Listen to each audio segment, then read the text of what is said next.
Bueno, continuamos con la jornada y ahora toca hablar de ganadería. Vamos a hablar de porcino y vamos a hablar de legislación en sanidad y bienestar animal. Voy a pedir que suban Miguel Ángel Serrano, que es coordinador de la sectorial de porcino de Asaja, y Belén Ramos Fernández, que es titulada superior veterinaria, técnica del Departamento de Calidad y Desarrollo Agrícola y Ganadero de la Delegación Territorial de Almería. Si os venís conmigo. Muchas gracias. Estaba previsto que viniese, como todos conocemos, o si no lo conocéis lo digo yo ahora, en Asaja se creó una sectorial particularmente... Quédate ahí. Sí, porque es que si no, el que se pone aquí normalmente le doy la espalda, porque siempre estoy mirando... Sí, vale, perfecto. Decía que, como conocéis, hace un tiempo en Asaja se creó una sectorial particularmente de porcino por la importancia que tiene este tipo de ganadería en nuestra provincia y porque había una demanda de este sector, pues por las necesidades que tenían. Se creó, el presidente de la sectorial es Emilio Sánchez, y va a estar aquí con nosotros esta mañana para presentar un poco lo que es la sectorial y lo que se está trabajando y cuáles son las necesidades que tienen o lo que ellos plantean, pero como buen empresario pues, y trabajador con animales vivos, pues no ha podido venir porque primero están los animales y luego pues lo que toque después, ¿vale? Con lo cual pues lo disculpamos porque no es que no haya querido, sino que al final pues le ha sido imposible el estar aquí, ¿no? Con lo cual pues nos va a contar Miguel Ángel Serrano, que es técnico de la casa, que creo que todo el mundo lo conocéis. Él está de coordinador en la sectorial, con lo cual pues, nos va a hacer un pequeño resumen de lo que es esta sectorial, cuáles son los objetivos, qué es lo que se pretende y lo que él nos quiera decir, de una manera relativamente breve para tampoco aburrir a nadie. Y posteriormente pues ya os voy a presentar a Belén Ramos Fernández, que ella nos va a hablar de, sobre todo en tema de legislación y en tema de bienestar animal, que también es muy interesante. Con lo cual, ya me voy a callar. Miguel Ángel es técnico de la casa, con lo cual, Miguel Ángel, cuando tú quieras. Bueno, si no me importa, me voy a levantar, hacer una pequeña presentación.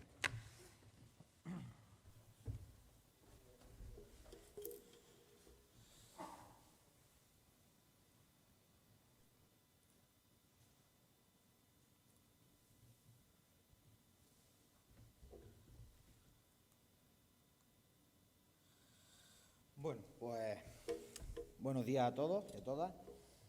En este segundo día de la jornada, de las primeras jornadas técnicas agroganaderas, pues bueno, llevamos 2 días escuchando lo de la importancia de la agricultura almeriense, el modelo de la agricultura almeriense, y un poco en mi ponencia quiero hacer hincapié de la importancia de la ganadería almeriense.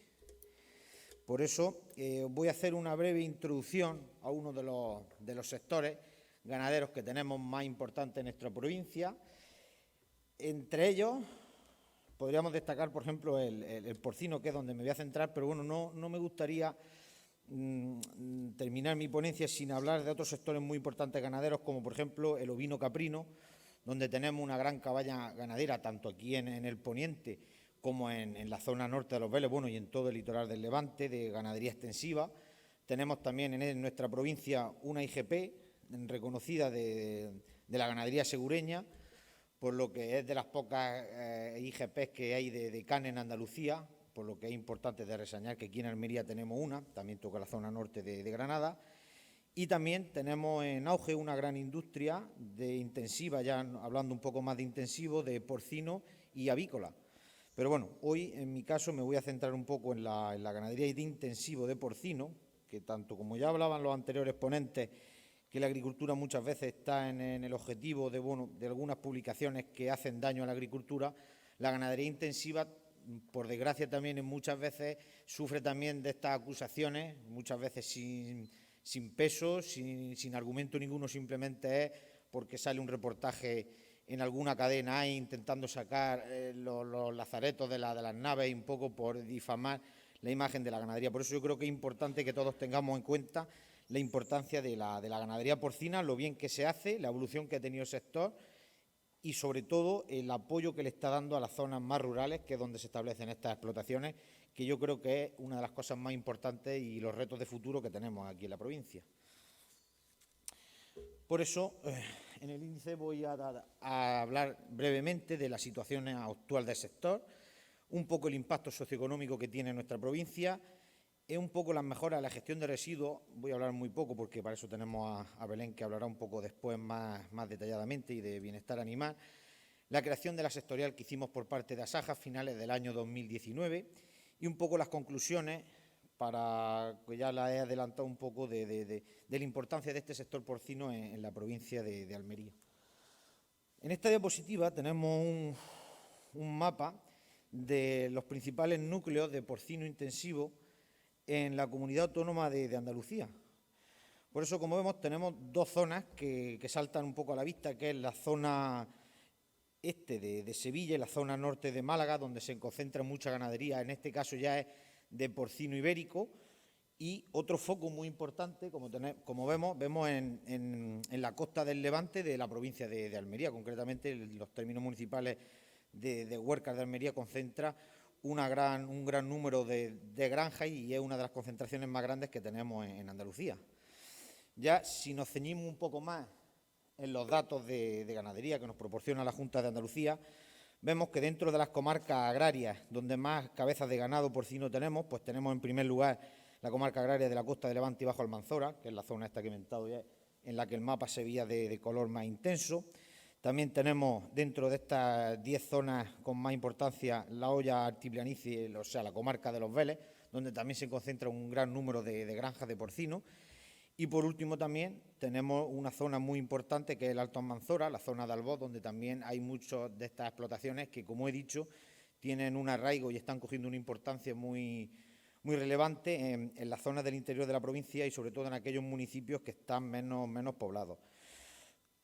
Antes, en las ponencias de antes hablábamos, por ejemplo, de cultivos como el almendro, que la comarca de Los Vélez, concretamente el término municipal de Chiribés, es el término donde más producción de almendra ecológica hay del mundo. Pues bueno, nosotros dentro de Andalucía, Almería es la provincia que más cabañas de ganadería intensiva de porcino concentra, con un 28%, frente a Sevilla, que tiene un 24% de esta distribución de la ganadería en Andalucía. Cabe destacar como diferencias que, como ya he dicho antes, sobre todo lo que tenemos en Almería es porcino de capa blanca intensivo. Sin embargo, bueno, en Sevilla ya se hace más porcino ibérico y la tipología de las explotaciones son un poco distintas. Pero bueno, creo que es importante resaltar la importancia que tiene esta cabaña ganadera en nuestra provincia. Concretamente, según los últimos datos que se van actualizando de SIGAN, las cabezas de ganado, o las plazas en este caso, porque como tal, como sabéis, se habla más de plazas de ganado, son de unas 532.000 plazas, este gráfico es del año 2019, porque se va actualizando un poco con retraso, y en el número de explotaciones ganaderas de esta orientación técnico-económica tenemos 438, por lo que ya nos dice que bueno, es un gran número de cabezas de ganado y sobre todo que detrás de esas 438 explotaciones hay 438 familias que pueden vivir dignamente de este sector.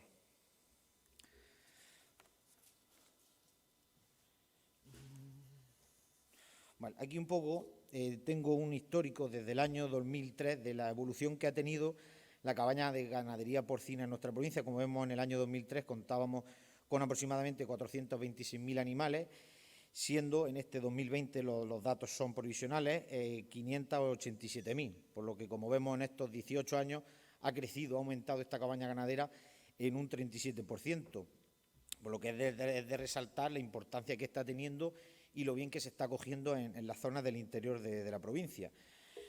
Históricamente, eso lo sabremos mucho, los que estamos aquí, el porcino no se tenía como se está produciendo ahora mismo, eran más una granja del tipo de ciclo cerrado, en las que se tenían las hembras, los propios berracos que se inseminaban, y era un poco una venta, un canal más corto de distribución, y bueno, todos esos animales, pues muchos se vendían a los propios vecinos de las antiguas matanzas que teníamos todos en nuestros pueblos, pero bueno, la evolución del sector ha ido llevando poco a poco a encaminarlo a que todas estas explotaciones ganaderas se están integrando en grandes empresas integradoras que lo que hacen, bueno, han sabido buscar su hueco en el mercado y están exportando muchísimos cerdos fuera de nuestras fronteras.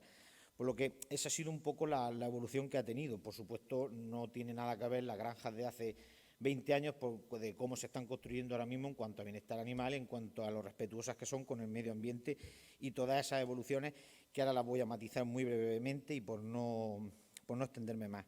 Sí me gustaría, lo he dicho ya 2 o 3 veces, pero es que creo que es muy importante resaltar la importancia que está teniendo este sector en las zonas más rurales. En un informe de la sectorial a nivel nacional de Interpor, en la que Asaja estamos integrados, hacen mención a la implantación en el medio rural, sobre todo en municipios de menos de 5.000 habitantes que están teniendo este tipo de explotaciones. Por dar unos datos, el 49% de los municipios rurales de España cuenta con una o varias granjas de explotación de porcino, casi un 40% de los municipios. El 43% de las explotaciones de porcino españolas está ubicada en el medio rural. Un 75% del censo de porcino español está ubicado en el medio rural, un 75%, por lo que nos hace un poco hacernos la idea de en todos estos municipios la importancia que tiene este sector. Y bueno, y sobre todo, y una cosa que es muy importante, que el 35% del empleo de la industria del porcino está ubicado en el medio rural.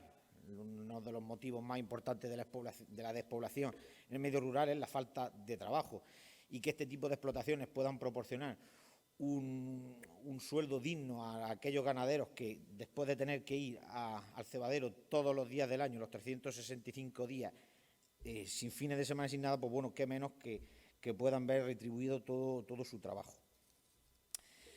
La siguiente diapositiva, hablando ya y cerrando un poco el tema de la situación del sector, quiero que veáis a nivel europeo en qué posición está España en cuanto a producción. Como veis, somos el país, hace 2 años adelantamos a Alemania, que también tiene una gran industria porcina, pero actualmente somos el país de la Unión Europea que más porcino produce. Esto significa, además de nuestro nivel de crecimiento, es de la ampliación de mercados que hemos tenido.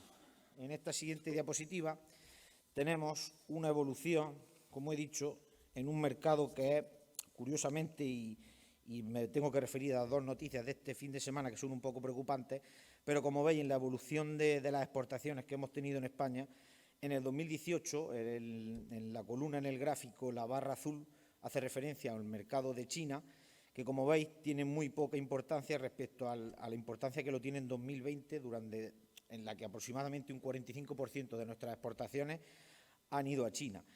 Digo que he puesto esto porque este fin de semana conocíamos una noticia, que espero que no tenga más recorrido, que por ejemplo China pues está investigando una serie de mataderos que por puros trámites administrativos de momento están dejando de comprarlo, pero bueno, tenemos que estar atentos, como he dicho, un sector muy importante, y el mercado chino, como veis ahora mismo, acapara una gran cantidad de todo lo que se produce en España, por lo que tenemos que cuidar actualmente ese mercado.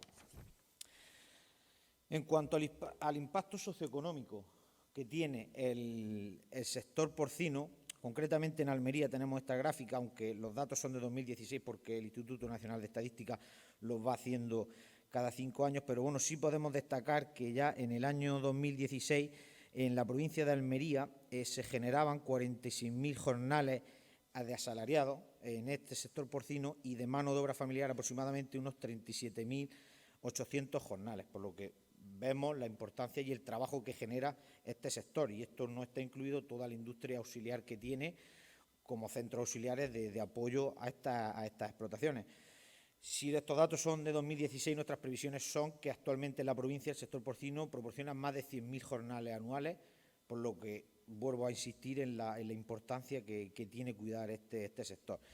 Como he dicho antes, este sector ha estado muchas veces atacado malintencionadamente por algunos sectores y realmente es porque no conocen la evolución que está teniendo y las mejoras que se están produciendo en él, que son continuas. Es un sector que se está, por la condicionalidad propia de la política agraria común, muchas veces se ve condicionado y se ve forzado a actualizarse, y por eso intenta ir siempre un paso por delante. Por eso ya en esta época han pasado varios sistemas de modernización que ha tenido dentro. Yo voy a pasar muy rápidamente por 4 de ellos que son significativos. Ya lo adelantábamos en la ponencia de antes, lo ha dicho Rosa, la gestión de los purines ahora mismo una de las cosas que más preocupa, por lo que la gestión de los purines está ya introduciendo nuevas técnicas de decantado con la idea de separar ese residuo sólido y por un lado y el líquido por otro, para poder reducir un poco esta carga de purines y poder gestionarla de una mejor manera.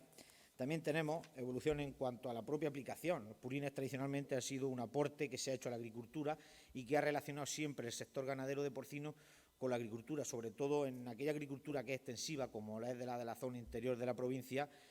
Aquellas explotaciones que han estado cerca de una granja de purines se han beneficiado siempre de estos aportes que han beneficiado mucho. Pero bueno, tradicionalmente la aplicación que se hacía sobre los cultivos era una aplicación a modo de plato, de abanico, en la que se quedaba el purín un poco en suspensión, y eso hacía que los residuos de amoníaco permanecieran más en la atmósfera. Por eso esa evolución se ha producido. Ahora solamente ya se hace con una aplicación localizada, con unos equipos que se complementan a las propias cubas de purines. También ya se está haciendo una aplicación por debajo del subsuelo, en la que se va enterrando, y un poco es un ejemplo de esa evolución que ha tenido este sector de cara a impactar lo menos posible sobre la población local.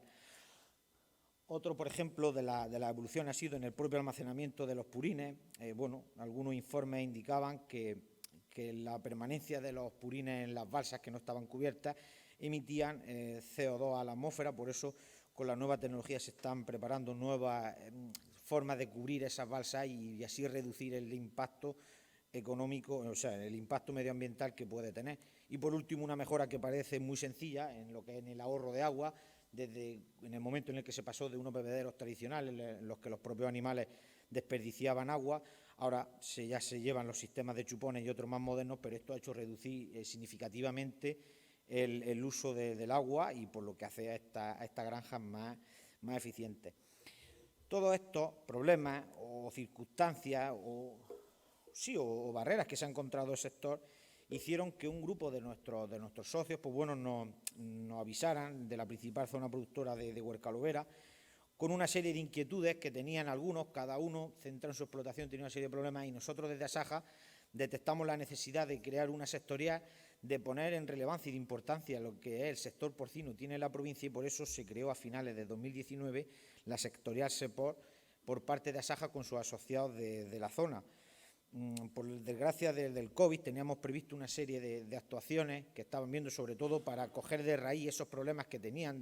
Algunos eran problemas de ordenación, otros eran simplemente administrativos, otros eran de dar soluciones, como bien hemos hablado antes, de la gestión de los residuos. Y un poco lo que tratamos desde Asaja es recoger el guante de todos los ganaderos que están día a día ahí, labrándose un futuro, intentando subsistir, pues, y ayudarlos en la manera que desde Asaja podamos. Por eso se creó esta sectorial, que tiene un recorrido corto hasta ahora, pero como ya digo, se inició a finales de 2019 y nuestra intención es potenciarla y sobre todo dar voz a aquellos agricultores que quieren transmitirle a la Administración que todos esos cambios, que ya lo adelantaba antes, por ejemplo, Rosa, un poco de esa Agenda 2030 que se les quiere imponer por parte de Europa, son necesarios, pero siempre es cierto que para todos los cambios se necesita un periodo de transformación y de un poco adaptar el sistema ganadero que tenemos actual a todas las nuevas normativas y exigencias. Por eso nosotros, evidentemente, estaremos de parte de los ganaderos en este caso. Y a modo de conclusiones, ya las he adelantado, porque, en fin, normalmente siempre me adelanto a lo que voy diciendo con el tema de la exposición, pero bueno, creo que está más que demostrado, está claro que el sector porcino en nuestra provincia tiene cada vez más relevancia. Es un sector que hasta ahora mismo ha sido muy estable en cuanto a los ingresos que han recibido los ganaderos, y le ha proporcionado una rentabilidad digna para poder seguir viviendo en todos estos pueblos. Las mejoras en cuestiones de ordenación, de consumo de recursos naturales, de la gestión de los residuos, que se está trabajando mucho últimamente, demuestran que este sector tiene unas perspectivas de futuro y que no quiere quedarse atrás en toda la nueva normativa europea que nos viene, por lo que creemos y apostaremos porque sea un sector con mucho recorrido.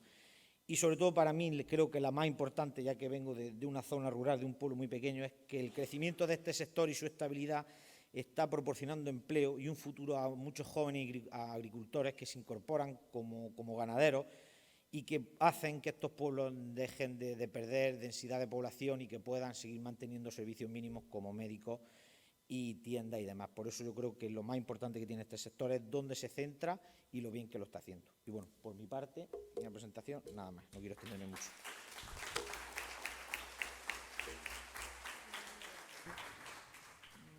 Muy bien, muchas gracias, Miguel Ángel. Si pensabais que no podía ser que alguien hablase más y más rápido que yo, os ha demostrado que lo hace. ¿Vale? Dicho lo cual, le voy a pasar la palabra a doña Belén Ramos Fernández. Ella es licenciada en veterinaria y máster universitario en residuos de plaguicidas y contaminantes, control alimentario y ambiental y desde 2010 técnica del Departamento de Calidad y Desarrollo Agrícola de la Junta de Andalucía.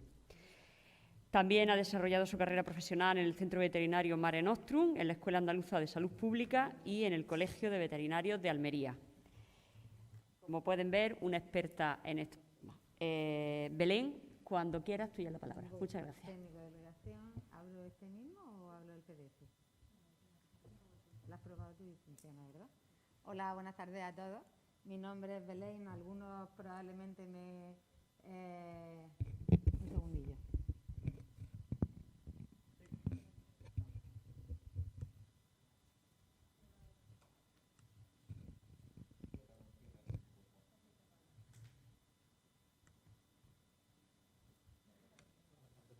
¿He puesto el tuyo? Sí. Madre mía. Ciérralo del todo. Dale tú. Ahora.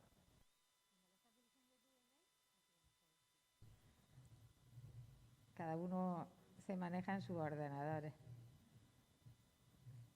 Bueno, como decía, mi nombre es Belén, trabajo en la Delegación Territorial de Agricultura, Ganadería y Pesca y llevo actualmente pues todo el tema de registro de explotaciones ganaderas, el tema de subproductos Sandach, básicamente me dedico a eso, a los planes de gestión de subproductos ganaderos y demás.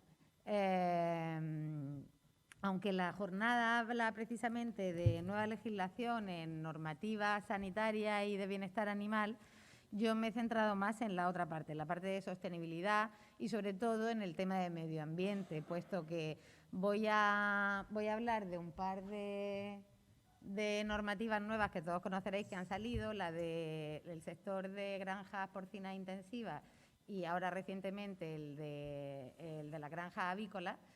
Y bueno, no ha cambiado en gran cosa todo el tema sanitario y de bienestar animal, porque siguen estando vigentes las normativas que regulaban, por ejemplo, el tema de bienestar animal en esas explotaciones, pero sí que ha cambiado mucho todo el tema medioambiental, la gestión medioambiental, sobre todo en este tipo de explotaciones tan intensivas y con tanta... Sí. Mira, si coges dos dedos, vas deslizando así. ¿Por qué no se puede poner en modo presentación? Sí, en presentación no, porque es un PDF, porque el Ah. PowerPoint no funciona. Ah, ¿no funciona el Por lo que PowerPoint? sea, no lo coges. Pero lo tienes aquí, yo digo, con dos dedos va pasando. Vale, Si quieres, si no te aparece un ratón, pues también lo puedes utilizar. vale, perfecto. Bueno, pues vamos a hacerlo con el ratón. Hablábamos de la publicación de los dos reales decretos que han salido, el 306 del 2020, que es el del sector porcino, y el 637 del 2021, muy reciente, sobre el sector avícola.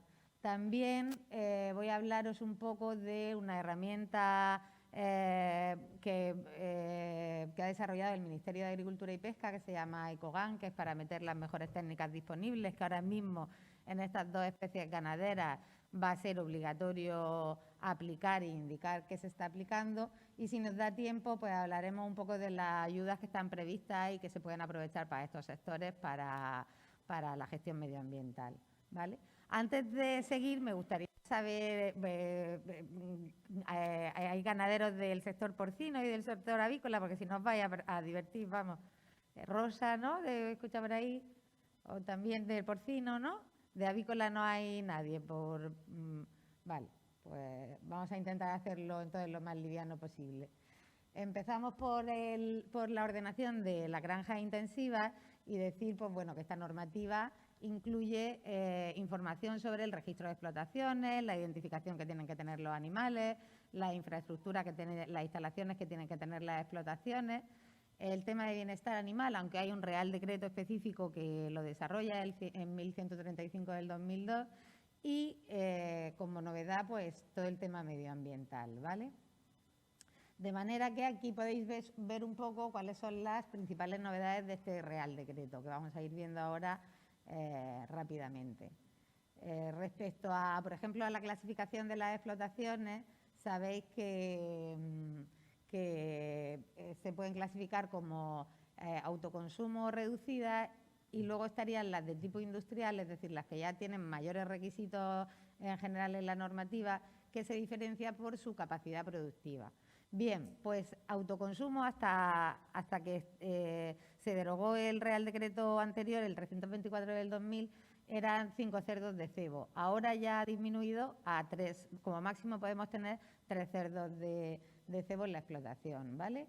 Y luego también ha cambiado la cantidad de animales que entran en los diferentes grupos ya de capacidad industrial. De manera que UGM son unidades de ganado mayor y equivale a un número de animales en función del peso. Es para hacer como una medida para todos los animales, una medida común, de manera que el grupo 1 llegaría hasta 120 UGM, que era lo que teníamos hasta ahora, pero el grupo 2 se amplía de 121 a 480 UGM, siendo el límite el que viene indicado en el grupo 3, que serían 720 UGM, para que nos entendamos, unos 6.000 cerdos de cebo, si hablamos de la producción de carne, que al final son las explotaciones mayoritarias en la provincia.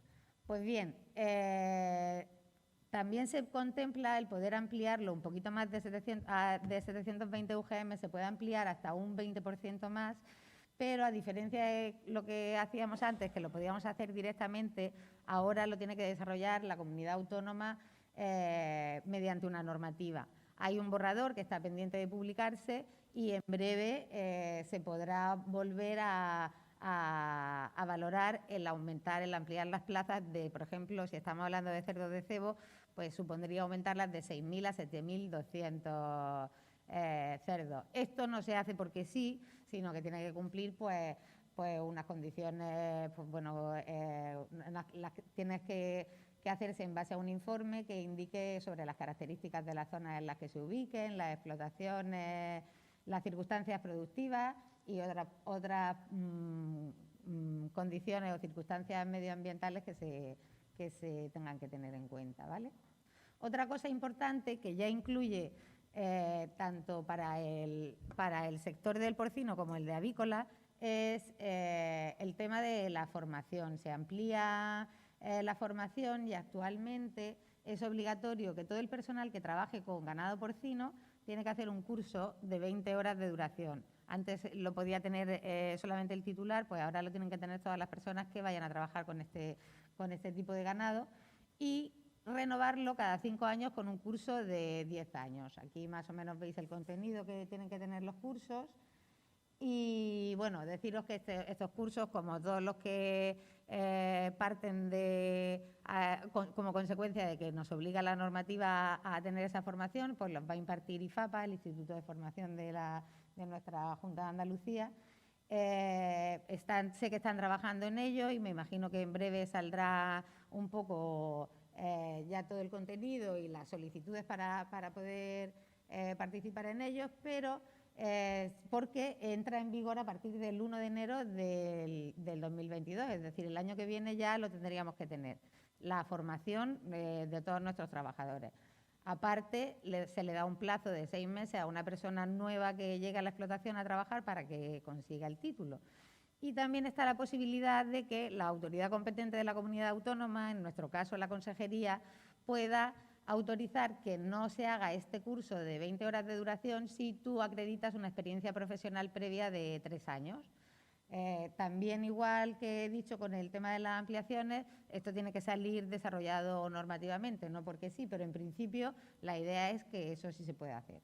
Ahora, la de renovación cada 5 años con un curso de 10 horas, esa sí será para todo el que trabaje, tenga experiencia o no. Luego hay un artículo, ahí voy poniendo en azul un poco de dónde están dónde se encuentra la información de toda esta que estoy citando, pues por si tenéis que acudir a ella, me imagino que las presentaciones luego se os facilitarán. Y deciros que respecto a las condiciones de infraestructura, equipamiento y manejo, ahora mismo todas las explotaciones nuevas tienen que cumplirlo, las que vayan a autorizarse nuevas tienen que cumplir este artículo. Y las explotaciones existentes tendrán que adaptarse, como bien decía Miguel Ángel, siempre se da un periodo de adaptación para poder cumplirlo, tendrán que adaptarse antes del 1 de enero del 2024.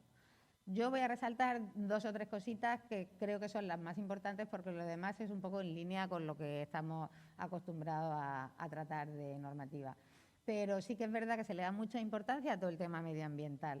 Me imagino que en la PAC también, o sea, en la parte de agricultura también habéis estado bien hablando de este tema, ¿no? Va a salir por la oreja el medio ambiente. De manera que se tiene que optimizar el consumo de agua. Para eso, todas las explotaciones van a tener que tener un caudalímetro en el punto de entrada de agua de la explotación para poder controlarla. Y luego, optimizar el uso de la energía y minimizar los ruidos, partículas, polvos y olores que se emitan en la explotación, ¿vale? Aquí no me voy a parar mucho. Otra novedad que tiene tanto la normativa de cerdos como la de aves es se crea un sistema integral de gestión de explotaciones, SIGE, que se le llama, que es un documento que va a englobar todos los planes que se realizan en la explotación. Antes teníamos por un lado el plan de limpieza y desinfección, por otro lado el plan sanitario, por otro lado tal, pues ahora todos estos planes se van a englobar en uno, solo que va a tener este nombre, Sistema Integral de Gestión de Explotaciones. Lo van a tener que tener todas las explotaciones existentes y nuevas a partir del 1 de enero del 2022, ¿vale? Este plan, bueno, todas menos las de autoconsumo y reducidas. Aquí en la mayoría de, los requisitos para este tipo de explotaciones de autoconsumo y reducidas son mucho menores que los que tienen el resto de explotaciones, pero entiendo que aquí nos centramos en los de capacidad productiva. De manera que se tiene que actualizar este plan o este sistema integral de gestión cada 5 años y cada vez que se modifique sustancialmente las instalaciones o el manejo que hacemos con estos animales. No es más que un compendio de los planes, ya digo, tendrá que indicar quién es el veterinario de la explotación, con las competencias y responsabilidades, el plan de limpieza, desinfección, derratización y desinsectación, un plan de mantenimiento de instalaciones, un plan de formación, el que hemos estado hablando, también tiene que quedar ahí contemplado, plan de recogida y almacenamiento de los cadáveres y los subproductos sandwich, y un plan de gestión de residuos. Esto quizás es un poco más novedoso porque, bueno, novedoso no se había contemplado todavía en la normativa. Ahora sabéis que todas las explotaciones ganaderas tienen que estar inscritas en un registro de residuos peligrosos de medio ambiente, pues por ejemplo para gestionar todo lo que son medicamentos envases de medicamentos veterinarios, piensos medicamentosos, material fungible y demás. Todas las explotaciones tendrán que tener un plan de gestión de residuos que diga qué se hace con esos residuos y a dónde van a parar.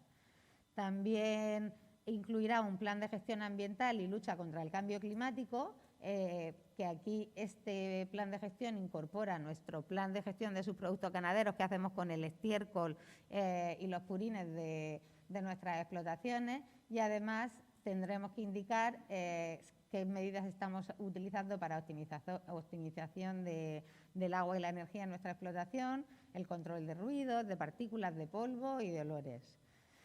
Luego un plan de bioseguridad, un plan sanitario que incluya las enfermedades de declaración obligatoria y otras enfermedades, un plan de uso racional del antibiótico. Sabéis que ahora estamos también muy insistentes con este tema para evitar las resistencias microbianas tanto en animales como en las personas que luego consumen esos alimentos, y un plan de bienestar animal, ¿vale? Este sistema integral de gestión lo puede hacer cualquier persona, incluso el propio ganadero lo puede elaborar. Solamente hay una parte que sí que la tiene que rellenar el veterinario, como son todo el tema de sanidad animal, bienestar animal y bioseguridad, ¿vale? Ya digo, esto es obligatorio a partir del 1 de enero del año que viene. Luego también se regula, en esto no me voy a meter, pero se regulan las distancias a las diferentes explotaciones, y que a las explotaciones y a otros establecimientos que puedan estar relacionados epidemiológicamente o que puedan constituir un riesgo para transmitir enfermedades. sí que indicaros que ya por fin en la normativa aparece cómo se miden las distancias, y se miden las distancias desde el lugar donde se encuentran, donde se alojan los animales, es decir, desde la propia nave hasta, o sea, no tenemos en cuenta todo el vallado perimetral, sino las naves donde están los animales hasta el punto donde queramos medir, ¿vale? Y es una distancia topográfica o reducida, que la tenéis aquí representada. O sea, no tenemos en cuenta la orografía del terreno, las elevaciones, sino que es una distancia plana. También aparece regulado el movimiento que se pueden hacer con los animales, dependiendo de la clasificación que tenga la explotación, pues hasta dónde puede ir, pero bueno, eso ya lo tenéis todo ahí recogido en la normativa.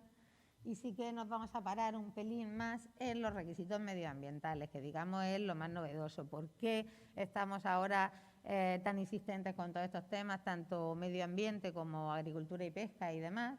Pues bueno, todo viene de un nivel bastante más superior, como son los acuerdos internacionales que se hacen y, como no, nuestra Unión Europea que está ahí vigilando y nos va poniendo los límites.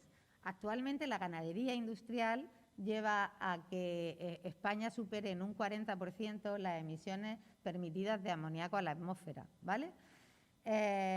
Y la Unión Europea ha decidido o ha fijado unos límites que van a tener que ser cumplidos en el periodo de 2020 a 2030 para reducir las emisiones de amoníaco a la atmósfera. De manera que aquí tenéis en los dos mapas de España, se ve en el que tenemos a la izquierda, se ve el número de explotaciones porcinas intensivas, que aparece coloreado en rojo, y en moradito aparece, que es el otro tono que no se aprecia que es morado, pero bueno, el que no es rojo, son las explotaciones avícolas intensivas, las de aves. Y aquí tenéis al lado un mapa donde se ve el mapa de puntos calientes de emisiones de amoníaco en España.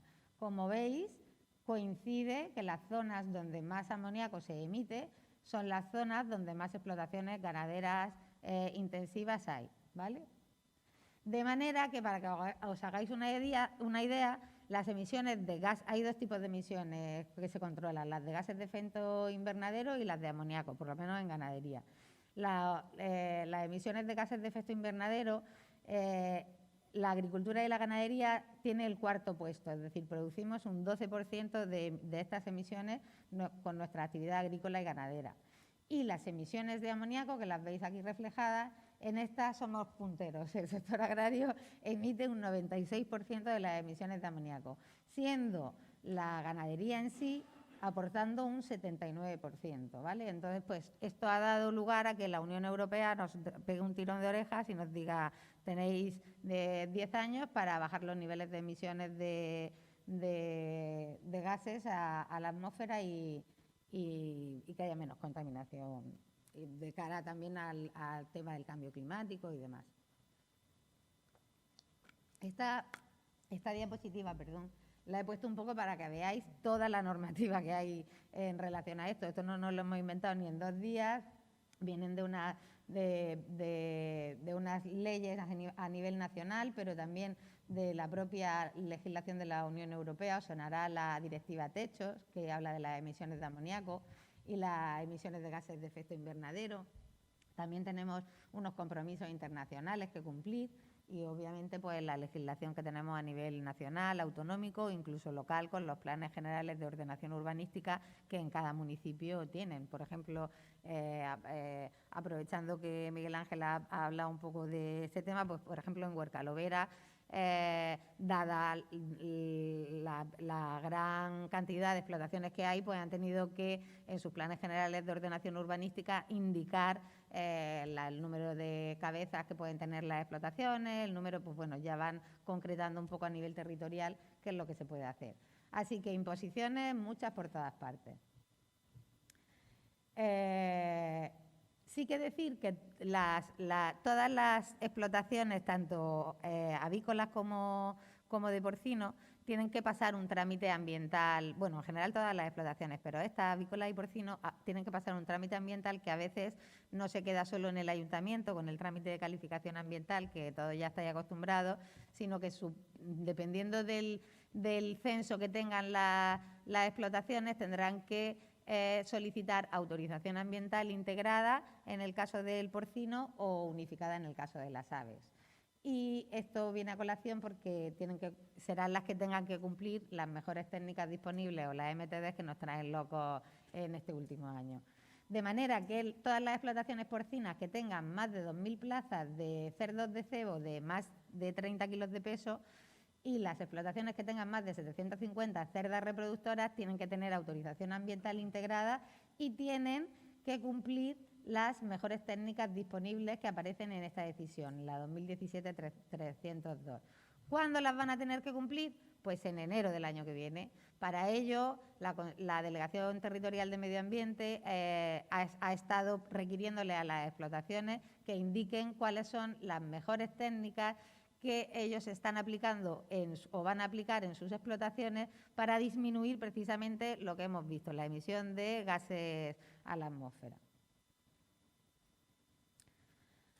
Actualmente, como sabéis, en nuestras explotaciones ganaderas tenemos el plan de gestión de subproductos ganaderos. Esto sigue igual, lo único recordar que queda integrado en el Sistema Integrado General de Explotaciones, de Gestión de Explotaciones, perdón, y los destinos siguen siendo los que había hasta ahora. Por un lado, aplicación directa al suelo mediante la valorización agronómica y, por otro lado, la entrega a un gestor de estiércol autorizado, bien un gestor con almacenamiento o sin almacenamiento. Sí que es cierto que está previsto que salga una normativa sobre nutrición sostenible del suelo que va a hacer que volvamos otra vez a tener que valorar estos planes de gestión de subproductos ganaderos, ¿vale? Bueno, y siguiendo con las mejores técnicas disponibles, bueno, deciros que en cualquier momento si me queréis interrumpir para hacerme cualquier pregunta, no tengo ningún problema porque esto es un pestiño grande, pero bueno, son las grandes novedades que me han indicado que os tenía que transmitir. Respecto a las mejores técnicas disponibles, todas las explotaciones de nueva instalación tienen que cumplir a partir de la entrada en vigor del Real Decreto, es decir, desde el 14 de febrero del año 2020, tienen que acreditar que disminuyen el nitrógeno total excretado, las emisiones de amoníaco y las emisiones de gases de efecto invernadero con la alimentación.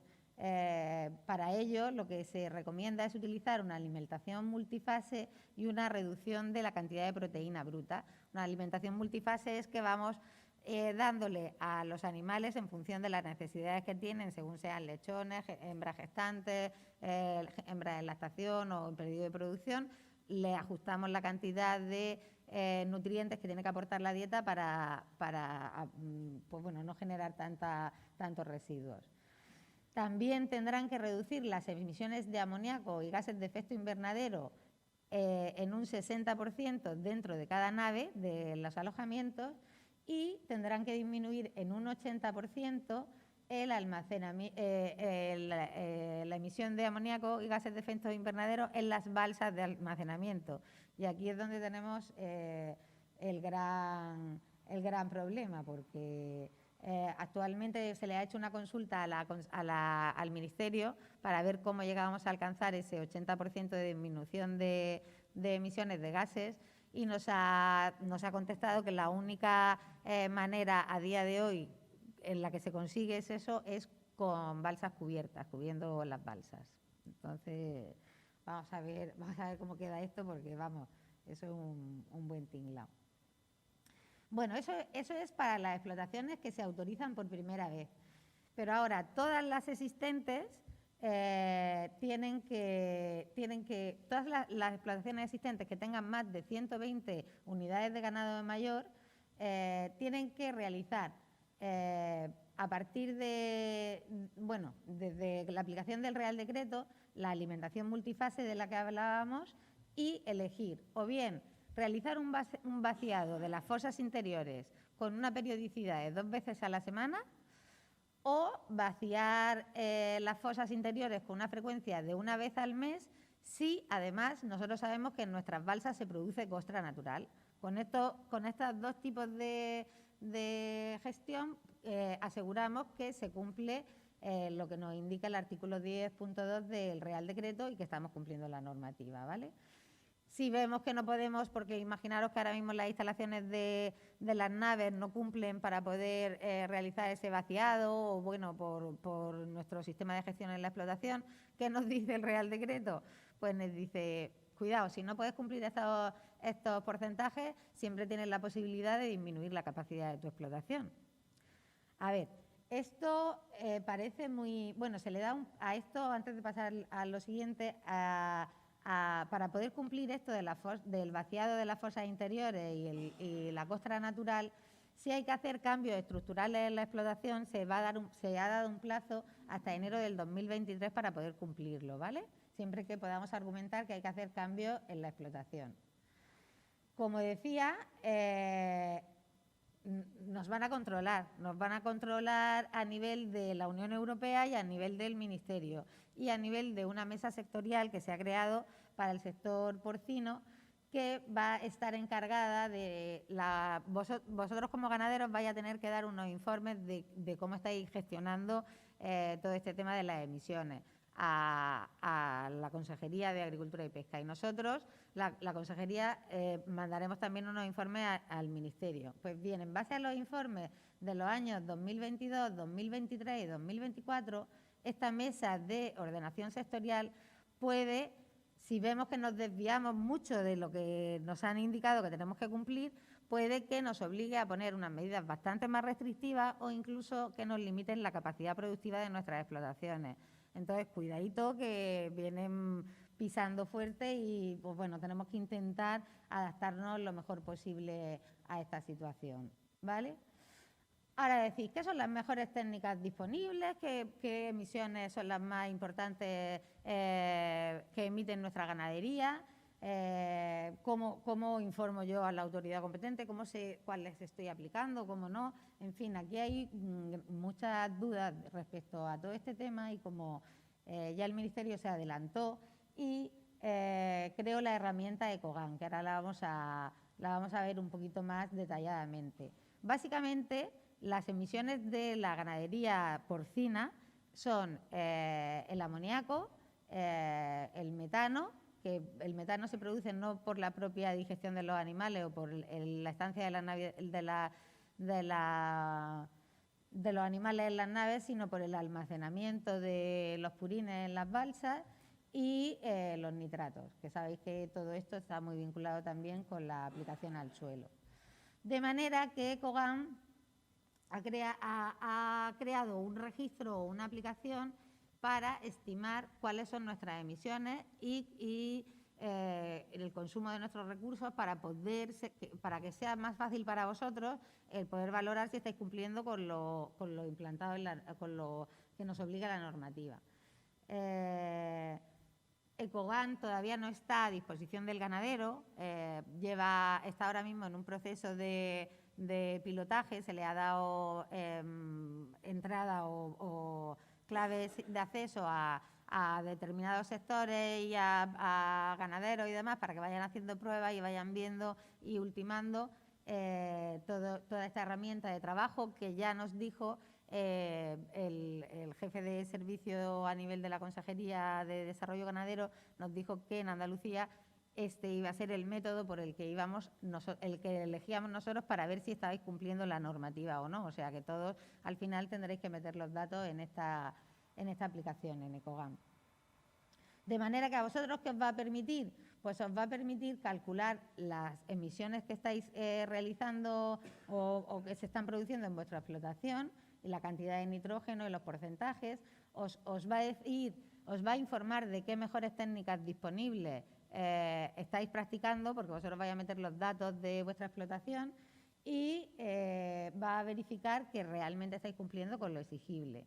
para nosotros también es una buena herramienta de trabajo porque nos va a permitir controlar o chequear que efectivamente vuestras ganaderías, vuestras explotaciones están cumpliendo con la normativa y nos va a permitir también informar al Ministerio sobre eso. Esto lo he traído simplemente para que lo veáis, para que lo conozcáis. No sé si habéis asistido, últimamente han estado haciendo charlas sobre esta aplicación informática, porque bueno, pues se le está dando difusión, me imagino que oiréis hablar mucho de esto. Ahora mismo está solamente para el porcino, pero yo creo que la desarrollarán también para el sector avícola porque es muy parecido en comportamiento al porcino. Entonces, te vas metiendo, hay como 8 pasos, veis arriba los circulitos, son como 8 pantallas donde tú vas metiendo la descripción de toda tu explotación, cómo es el emparrillado, cuántos animales tienes, qué tipo de clasificación zootécnica, con qué lo estás alimentando. Es una descripción muy detallada de la explotación que la vais a tener que hacer solamente una vez, a no ser que hagáis cambios. Pero vamos, que eso ya nos han avisado que hay que echar un rato para rellenarlo. Y el programa os va a ir generando estos pequeños hexágonos que veis aquí. En ellos aparecen qué mejores técnicas disponibles estáis aplicando en la explotación.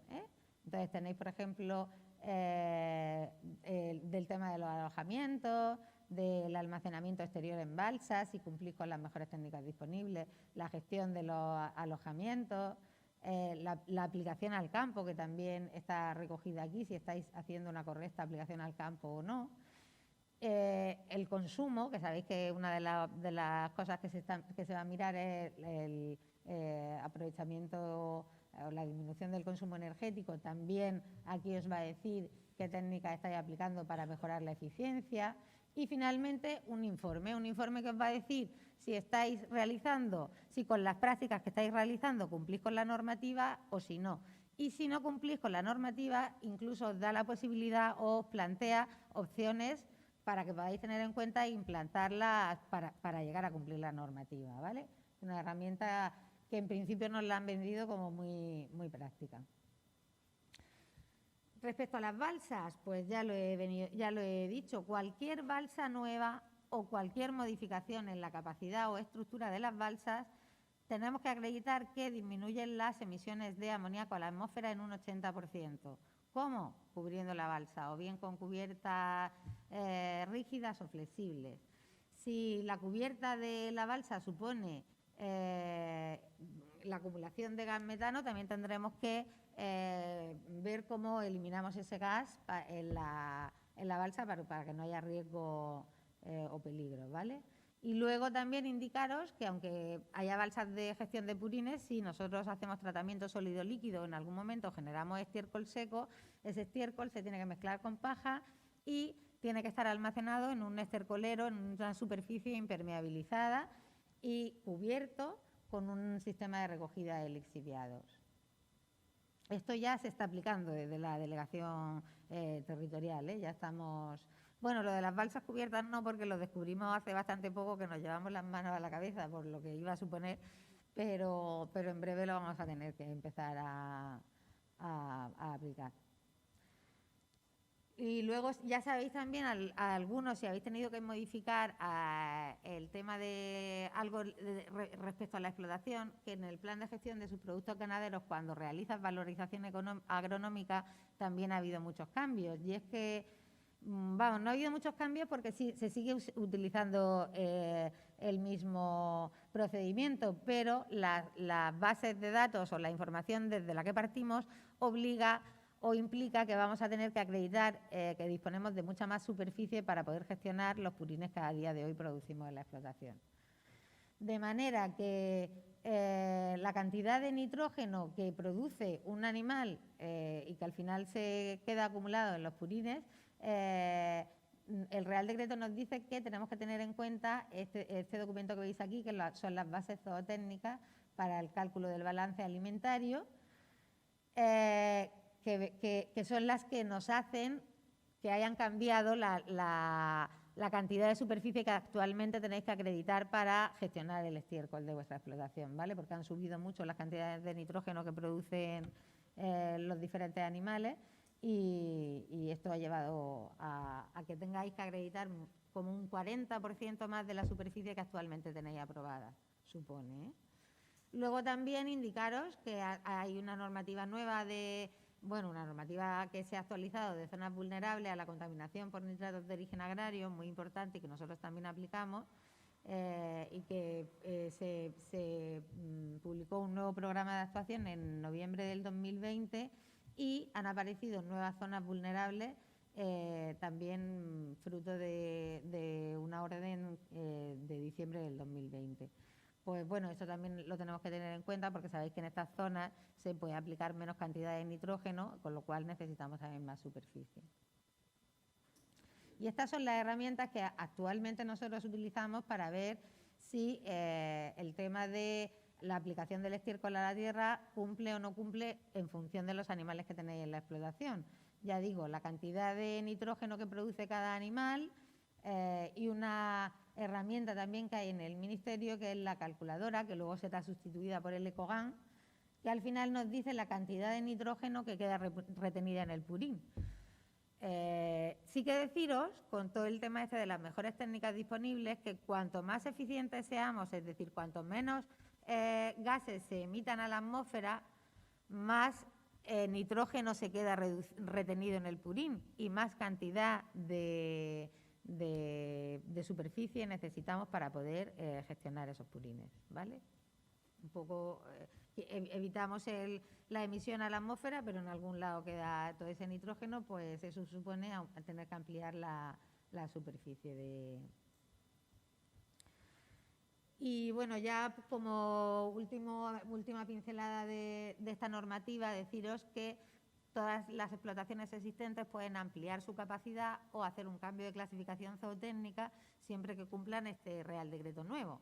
Si no cumplen las distancias, también se les va a permitir la ampliación o el cambio de clasificación zootécnica siempre que no cambien de grupo de capacidad productiva, es decir, acordaos que veíamos grupo primero, segundo y tercero según la UGM, pues tú no te puedes salir de tu franja. Si tú estabas en el grupo segundo, puedes llegar a ampliar tu capacidad hasta 480 UGM y no superarlas, no cambiar de grupo.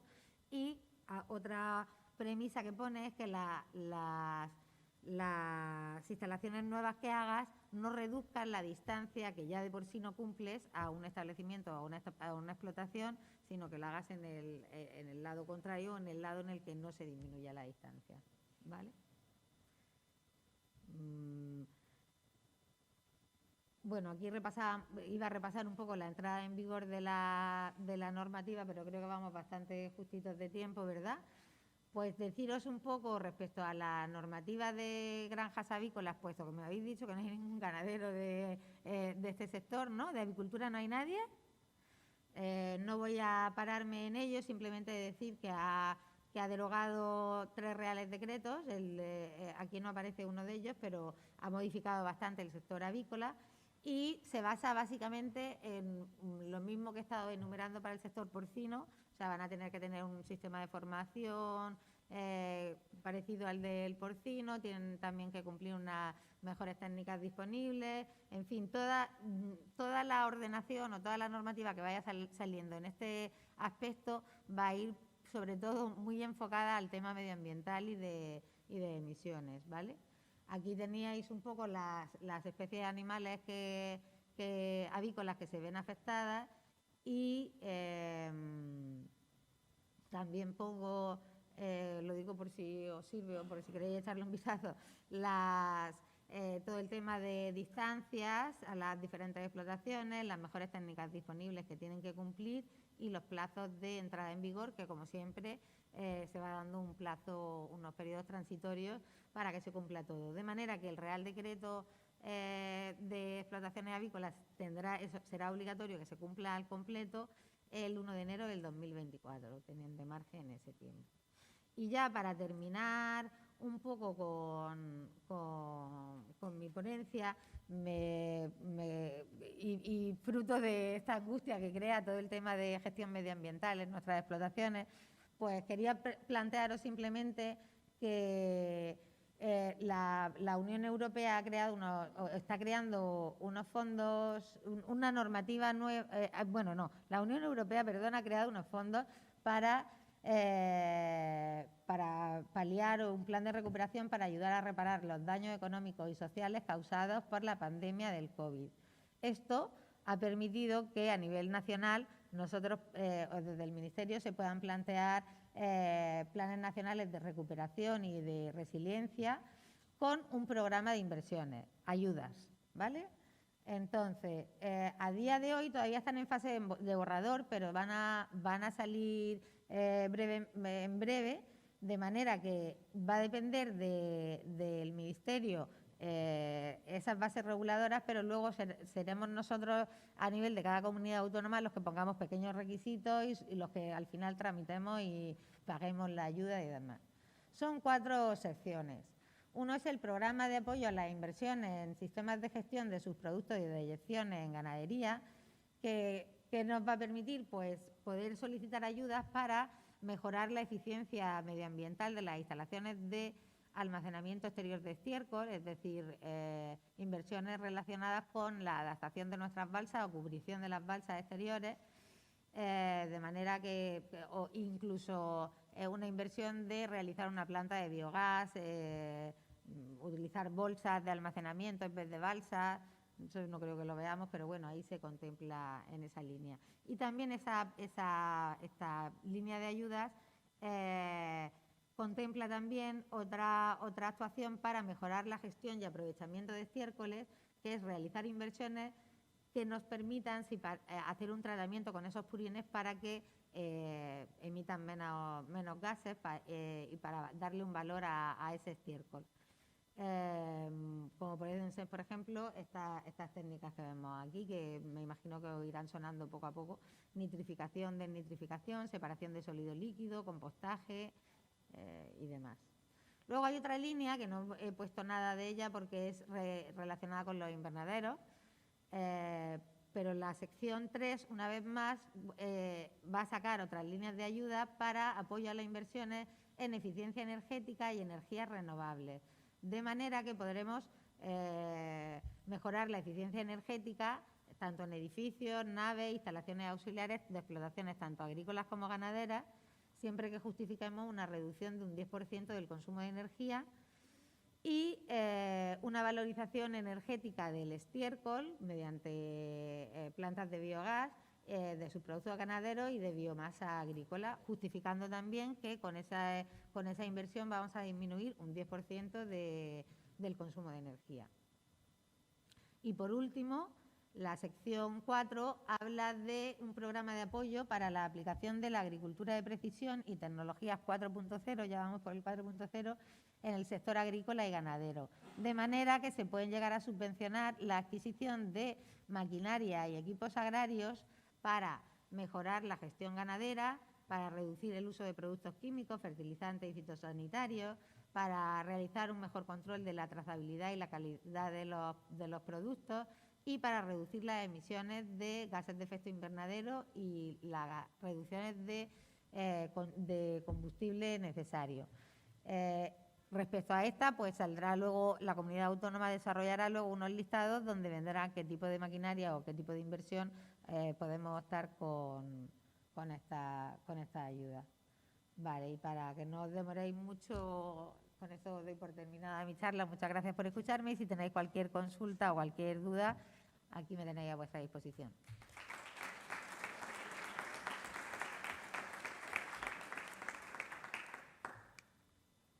Muy bien, muchas gracias, Belén, por tu exposición. Creo que ha quedado relativamente claro todo lo que has expuesto. En la parte avícola, si te parece, pues lo que haremos es que se lo haremos llegar a los productores, que tenemos también productores de sector avícola, ¿vale? Y se lo haremos llegar a ellos. No ha venido hoy, no tenemos por aquí ninguno, pero bueno, sí que tenemos productores de este tipo de ganadería. Cada vez que hacéis alguna exposición de tema de ganadería, me da un miedo el medio ambiente. Es terrible, es terrible. Muchas veces no se llega a entender, ¿no? Porque es cierto que hay que ser respetuosos con el medio ambiente, pero a veces no se llega a entender cuando tú ves un animal, ¿no? y ves un avión volando, pues es que es inevitable esa comparación de cómo es posible que este animal pueda llegar a contaminar más que un avión, o en las comparaciones, ¿no? Y yo creo que hay que encontrar el punto medio y la coherencia, que a veces en momentos determinados pues se pierde, ¿no? Pero creo que dentro de ese punto medio, de esa coherencia, pues se pueden hacer las cosas bien, porque hay que hacerlas, porque nos jugamos el futuro pues, de nuestros descendientes. Pero, claro, también hay que tener en cuenta que, bueno, que tienen que seguir produciendo los agricultores y que tenemos que ser pues, coherentes, los agricultores y los ganaderos, ¿no? Que tenemos que ser coherentes. Yo cada vez que habláis de medio ambiente, de gases, de amoníaco también. y de tal, la verdad es que... Porque soy muy empática y la normativa es la normativa y hay que cumplirla, pero entiendes cómo está el sector y las es exigencias complicado. que cada vez son mayores. Sí, efectivamente. Los rangos de beneficio cada vez están mucho más limitados y son menores y claro, lo ves y dices, tu madre mía, que los vamos a oficiar, Bueno, que y luego ya si nos entramos en la corriente de comer carne mata, ya entonces ahí ya nos perdemos, ¿no? Ahí ya es absolutamente bestial, ¿no? En el tema de las emisiones, es curioso que durante la pandemia paró todo, menos la ganadería, y sin embargo las emisiones se redujeron. Y los cerdos seguían viviendo, seguían alimentándose, entonces... Yo entiendo perfectamente que la Unión Europea tiene una tendencia a lo verde, pero también hay que ser un poco consecuente y en ese periodo de pandemia es que se pudo comprobar perfectamente. Paró todo menos la agricultura y la ganadería. Y sin embargo los niveles se redujeron bastante y sin embargo los animales seguían viviendo y seguían defecando, en fin, y seguían funcionando. Por eso un poco es lo que tú dices, hay que ser empático y realmente te das cuenta que qué cantidad de normativas, de planes que has mencionado y de gestión que tienen que hacer los ganaderos, además de criar animales, que es el objetivo principal. Además de eso, van a tener mucho más. Por eso, un poco es lo que resalta así a la vista. Pues vamos a seguir pidiendo ese punto medio, que en el punto medio está la virtud, ¿no? Sobre todo pues, para que los ganaderos puedan seguir trabajando. Y no nos olvidemos, en definitiva, que podamos seguir comiendo. El que quiera comer carne, que coma; el que no quiera comer, que no coma. Pero hay una industria importantísima con el tema de la carne que es muy importante, evidentemente teniendo una seguridad alimentaria, no puede ser de otra manera, porque no estamos jugando a la salud, pero hay que dejar que todo el mundo tenga su actividad y que todo el mundo siga viviendo, ¿no? A mí es que me da un poco, o sea, lo que tú decías, ¿no? Me da un poco de miedo cuando empieza a tocarse ese tema. Bueno, vamos con bastante retraso, pero ¿hay alguna pregunta? Aprovechando que está aquí Belén. ¿Alguna cuestión rápida que queramos? ¿No? Pues muy bien, perfecto. Entonces, cerramos esta ponencia. Belén, muchísimas gracias por estar aquí con nosotros. Por invitarme. ¿Vale? Y posiblemente pues te estemos dando la lata también, ¿vale? Seguiremos dándote la lata. Muchísimas gracias por venir. Venga, vosotros. Bueno, pues vamos a acabar la mañana que se nos ha pasado volando. Si esto se está haciendo ameno, rapidísimo y entretenidos que estamos, ¿verdad? Vamos a acabar la mañana hablando de... Para ponernos las pilas para irnos a tomarnos la cerveza, vamos a hablar de costes sociales, vamos a hablar de cómo están el precio de los salarios, vamos a hablar de qué nos cuesta y cuál es la previsión que hay, qué es lo que nos están diciendo que vamos a tener que afrontar y cuál es la situación un poco y sobre todo la postura de Asaja que está manteniendo, que creo que es importante que lo sepáis. Para eso, pues nos va a hacer una presentación Ana María Gallego, creo que todos los que estáis aquí la conocéis sobradamente. Ella es responsable del departamento laboral de la casa y bueno, nos va a contar un poco cómo está la situación y yo pues haré un poco los matices de cuál es la postura que nosotros estamos manteniendo al respecto y si hay alguna sugerencia por vuestra parte, pues evidentemente también serán recogidas todas las sugerencias que haya. Con lo cual, pues... os dejo con Ana, que nos cuente un poquito cómo está. Yo le voy a pedir que sea lo más breve posible, porque para asustarnos cualquier momento es bueno, ¿vale? Que sea lo más breve posible y así pues nos vamos, después de ella iremos a comer algo y ya esta tarde pues retomamos, porque esta tarde tenemos, hay un error, luego lo diré, hay un error en el programa, esta tarde tenemos agua, mujer y un proyecto de Asempal. Esta tarde es cortita, creo que es interesante la tarde y va a ser relativamente corta, vamos a acabar antes que ayer. y lo vamos a hacer bastante ameno. Ana, cuando quieras. Muchas gracias. Bueno, pues buenas tardes a todos. Vamos a hablar un poquito, vamos a dar unas breves pinceladas de las novedades que tenemos en este año 2021, un poquito de todo lo que hay en el ámbito laboral, ¿vale? Vamos, espero que entreteneros y que no os asustéis mucho. Bueno, pues vamos a empezar, vamos a dar un poquito una pincelada sobre el Sistema Especial de Trabajadores Autónomos Agrarios, del incremento de las sanciones laborales a raíz de la publicación de una nueva ley que va a entrar en vigor ahora el 1 de octubre. Vamos a hablar un poquito de salario, de jornada y de las inspecciones de trabajo, ¿vale? Del nuevo plan que tiene la Inspección de Trabajo 2021-2023. Intentaré ser breve, ¿vale? Comentaros, recordaros que dentro de, como sabéis, dentro del régimen de autónomos tenemos la suerte de tener el Sistema Especial Agrario, en el que, bueno, para pertenecer, para seguir pudiendo estar en él, pues tenemos que ser titular de la explotación agraria, que nuestra renta, el 50% de nuestras rentas provengan de nuestra explotación, hacer el trabajo de forma personal y directa, y muchas veces lo que se nos escapa o estamos viendo que pasa. ¿Escucháis bien, Ana? ¿Me escucháis? ¿La escucháis bien, no? Es que a lo mejor, no, porque te iba a decir, si no, quítate la mascarilla, porque yo la escucho un poco regular desde aquí, pero si la escucháis bien, ya está. ¿Me la quito? Vale. Mejor, ¿no?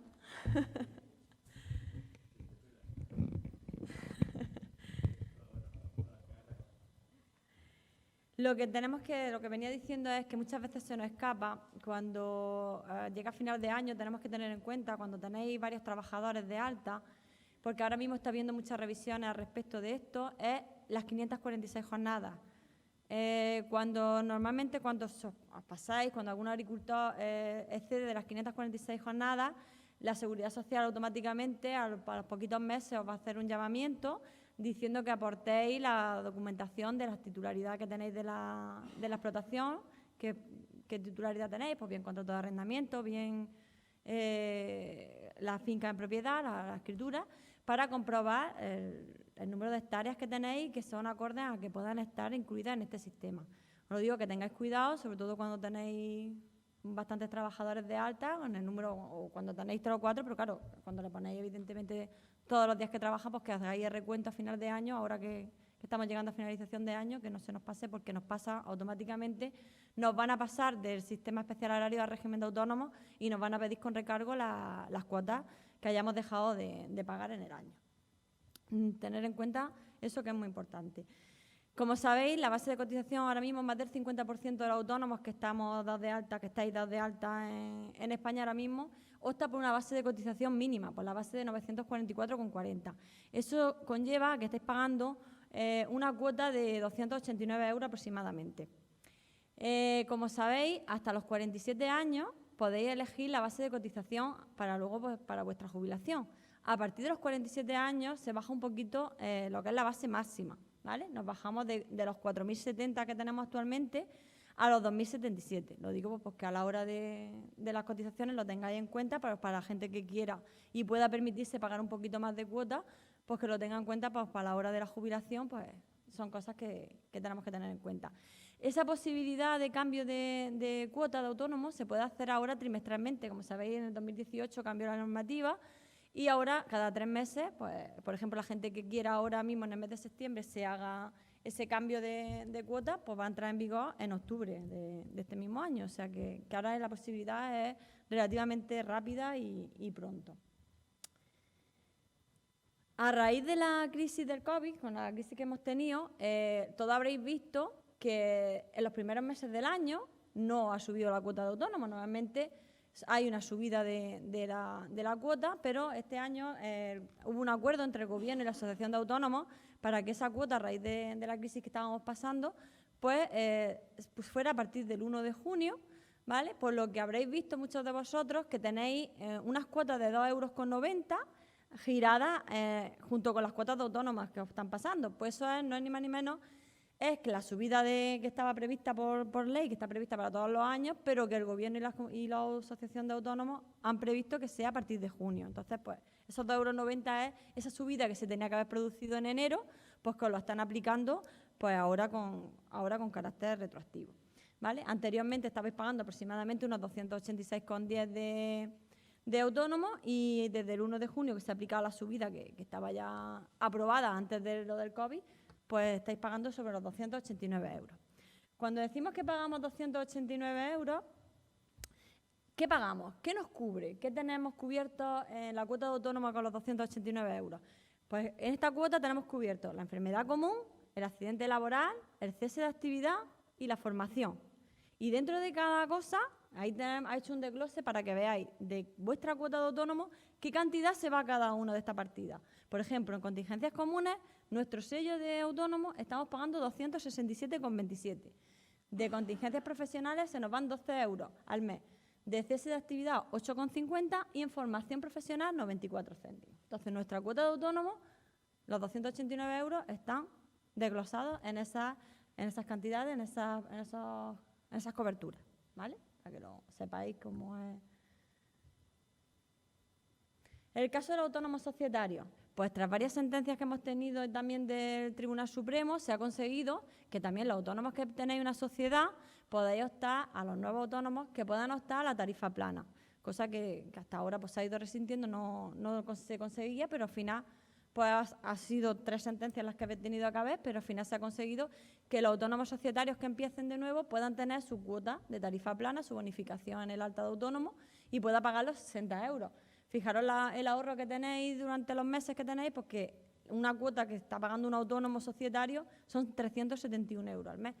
Entonces, pues bueno, los meses iniciales, pues por lo menos hay ahí una bonificación. Tenemos que decir también que desde el 14 de abril de este año, ¿vale?, tenemos una novedad con respecto a los registros retributivos. Tenemos un Real Decreto que entró en vigor en esa misma fecha, en el 14 de abril, que lo que aquí viene sobre todo a perseguir, el objetivo que tenemos con este registro retributivo es que se haya una serie de medidas para que haya una igual retribución entre hombres y mujeres para un mismo puesto de trabajo. Y si no lo hay, pues que se establezcan unos mecanismos, que se localice dónde está esa brecha salarial y se consiga paliar. Entonces, pues esta ley persigue sobre todo eso. Se modifica el artículo 28.2 del Estatuto de los Trabajadores, donde se incluye que deben de estar visibles todos los salarios, el salario que percibe toda la plantilla, incluido el personal directivo y los altos cargos, ¿vale? Aquí principalmente lo que va a incluir este registro es el salario que tenemos, los complementos salariales y las percepciones extrasalariales. Todo eso va a ir desagregado por sexo y distribuido por la categoría profesional que tenga en su puesto de trabajo, los grupos profesionales, para que se consiga que a un puesto de igual trabajo, de igual valor de un hombre y una mujer, pues que esté igual retribuido entre un hombre y una mujer. ¿Qué es lo que tienen en cuenta? ¿Qué cálculo hay que hacer? Pues se hace normalmente una media aritmética, una mediana del último año de lo que se ha recibido, pues según el trabajo que ha desempeñado, la categoría, el grupo profesional. Ya digo que debe de incluirse también en este registro también el personal directivo y altos cargos, ¿vale? Salario mínimo. El salario mínimo, vamos a ver, ahora mismo, a fecha actual, el salario mínimo que tenemos son 950 euros al mes, 13.300 euros al año, 14 pagas, 7,28 euros a la hora, ¿vale? El Gobierno se está hablando de la subida salarial, de que el Gobierno quiere hacer una subida. La subida que está planteando el Gobierno es aproximadamente, para lo que queda de 2021, entre 12 y 19 euros aproximadamente, porque lo que es el objetivo del Gobierno cuando termine su legislatura, quiere que el salario mínimo interprofesional se quede en los 1.027 euros. Entonces quiere hacer las subidas de forma paulatina para los años que le quedan de legislatura, conseguir el acuerdo con el que había llegado con su equipo de gobierno, con sus colaboradores de gobierno, ¿vale? Ahora mismo, como os digo, 950 euros, 14 pagas, 13.300 euros al año, 7,28 la hora. Hablamos de salario, hablamos de jornada. La jornada laboral, sabéis que son 40 horas semanales, 40 horas semanales de trabajo efectivo. Durante los meses de verano son 38 horas de trabajo, sobre todo pues, aquí los trabajos faenas que que requieren un esfuerzo físico o condiciones de penosidad, por la temperatura, por la humedad, como es el caso del hortícola bajo plástico. Entonces, el cómputo que tenemos pues es ese. Otra cosa que quiero también comentaros, que lleva ya algún tiempecillo más, unos meses más, es recordaros el registro de jornada. El registro de jornada lleva en vigor ya varios meses, ya un par de añillos, y aquí, como sabéis, pues es obligatorio para todas las empresas y va a afectar a todos los trabajadores. Y aquí, sobre todo, lo que se pretende es controlar, lo que quiere el Gobierno es controlar que haya una cotización de las horas extras que echan los trabajadores. Es sobre todo el principal objetivo del Gobierno. Entonces, en este registro, como sabéis, hay que registrar pues, la hora que comienza el trabajo, la hora que finaliza, ¿vale? Y de todos los trabajadores que haya en plantilla. El Gobierno permite, o sea, está permitido en que sea en soporte papel, donde entremos, se entra al trabajo, se firme la hora que entra, la hora que sale, la hora que descansa, ¿vale? O que pues, sea en soporte informático. Hay plataformas informáticas pues, que también se puede llevar a cabo, en las que también se puede llevar a cabo este registro. Se debe conservar mínimo 4 años. La Inspección de Trabajo te lo va a pedir mínimo 4 años para atrás. Si no lo tenemos, pues las multas que podemos tener, pues como sabéis, pues desde los 600 euros hasta los 6.250 euros, depende en el grado que interprete la inspección que es la infracción. Otra de las novedades que quiero comentaros, que va a entrar en vigor ahora el 1 de octubre, es que se ha modificado la LISO. La LISO es la Ley de Infracciones y Sanciones en el Orden Social. Esta ley, que se publicó en una ley del 10 de 2021, del 9 de julio, lo que viene a decir es que se van a incrementar las sanciones laborales que se van a prever a partir del 1 de octubre. Todas las sanciones se van a incrementar en un 20%. Las sanciones, las infracciones que se cometan hasta el 30 de septiembre, en este caso, no se le va a aplicar, no va a haber irretroactividad de las infracciones que se hayan cometido con anterioridad. Es decir, si tú el 30 de septiembre has tenido una inspección y te han cogido, has tenido un trabajador que estaba cobrando el paro y lo tenía en la finca, pues la sanción va a ser la que haya en ese momento, no se va a aplicar la subida del 20%. Solamente las que se cometan a partir del 1 de octubre será la aplicación este incremento del 20%. Por poner un ejemplo, para que veáis más o menos un poco las cantidades que nos vamos a barajar, las sanciones leves pasan de ser de 625 euros, van a pasar a ser de 750. Las graves van a pasar de los 6.250 euros a los 7.500, que esas sí son más comunes y las vemos más en el campo. Las sanciones muy graves, pues ya son cantidades bastante más altas, de 187.000, van a pasar a 225.000. Para que veáis un poquito un ejemplo de lo que son las infracciones en el grado mínimo, pues ahora mismo, por ejemplo, tenemos de los 3.126 que están en el grado mínimo, de 3.000 a 6.000, a 3.750 a 7.500. O sea, va a subir 600, si veis la de 3.100 a 3.700 va a subir unos 600 euros. ¿Vale? Pues aquí tenemos, por ejemplo, una falta de alta, por poner un ejemplo, pues ya no van a ser 3.000 euros, sino serán 3.700. Por ejemplo, las infracciones muy graves, que están de los 10.000 euros, un sin papeles, por ejemplo, por poner un ejemplo, ya no van a ser 10.000 euros, ya va a ser 12.000 euros. Por poner un ejemplo, se van a subir ese 20%. Y sobre todo las infracciones muy graves en tema de prevención de riesgos laborales, pues por ejemplo, os pongo una falta de reconocimiento médico, una falta de la formación.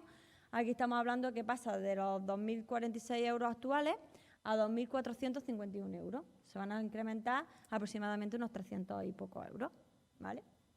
Y ya las muy graves, pues bueno, pues ya así se disparan de los 40.900 a los 49.000, ¿vale? Entonces, pues son efectos un poco más de recaudación. Hablar un poquito de la tan temida que tenemos de inspección de trabajo, solamente dar unas pinceladas y ya termino, ¿vale? Solo quiero comentaros un poco de cómo funciona, cómo es una inspección de trabajo, ¿vale? Y hablaros del plan de inspección de trabajo en que se va a centrar sobre todo en este 2021-2023, en este nuevo plan que tiene actualmente. Como sabéis, las causas más comunes, para la gente que ha tenido y las que no, pues bueno, pues yo os explico que las causas más comunes de la inspección de trabajo va a ser por rutina, una campaña de control gubernamental, las inspecciones hacen unas campañas, ¿vale? Pues os toca, pues, pues, aleatoriamente pues cogen a X empresas en la provincia, pues, y esas hacen la visita rutinaria. O por una denuncia. Normalmente también está propiciada por un trabajador que os ponga una denuncia, pues cualquier irregularidad que él considere que se está teniendo con él, pues la puede hacer de manera presencial allí ante el organismo de la Inspección de Trabajo, puede hacerlo de manera telemática o por correo. También la Inspección de Trabajo dispone de un buzón en el que, si la persona no quiere dar su identidad, pues puedes dejar de forma anónima pues una supuesta infracción que creen que se está cometiendo contra él.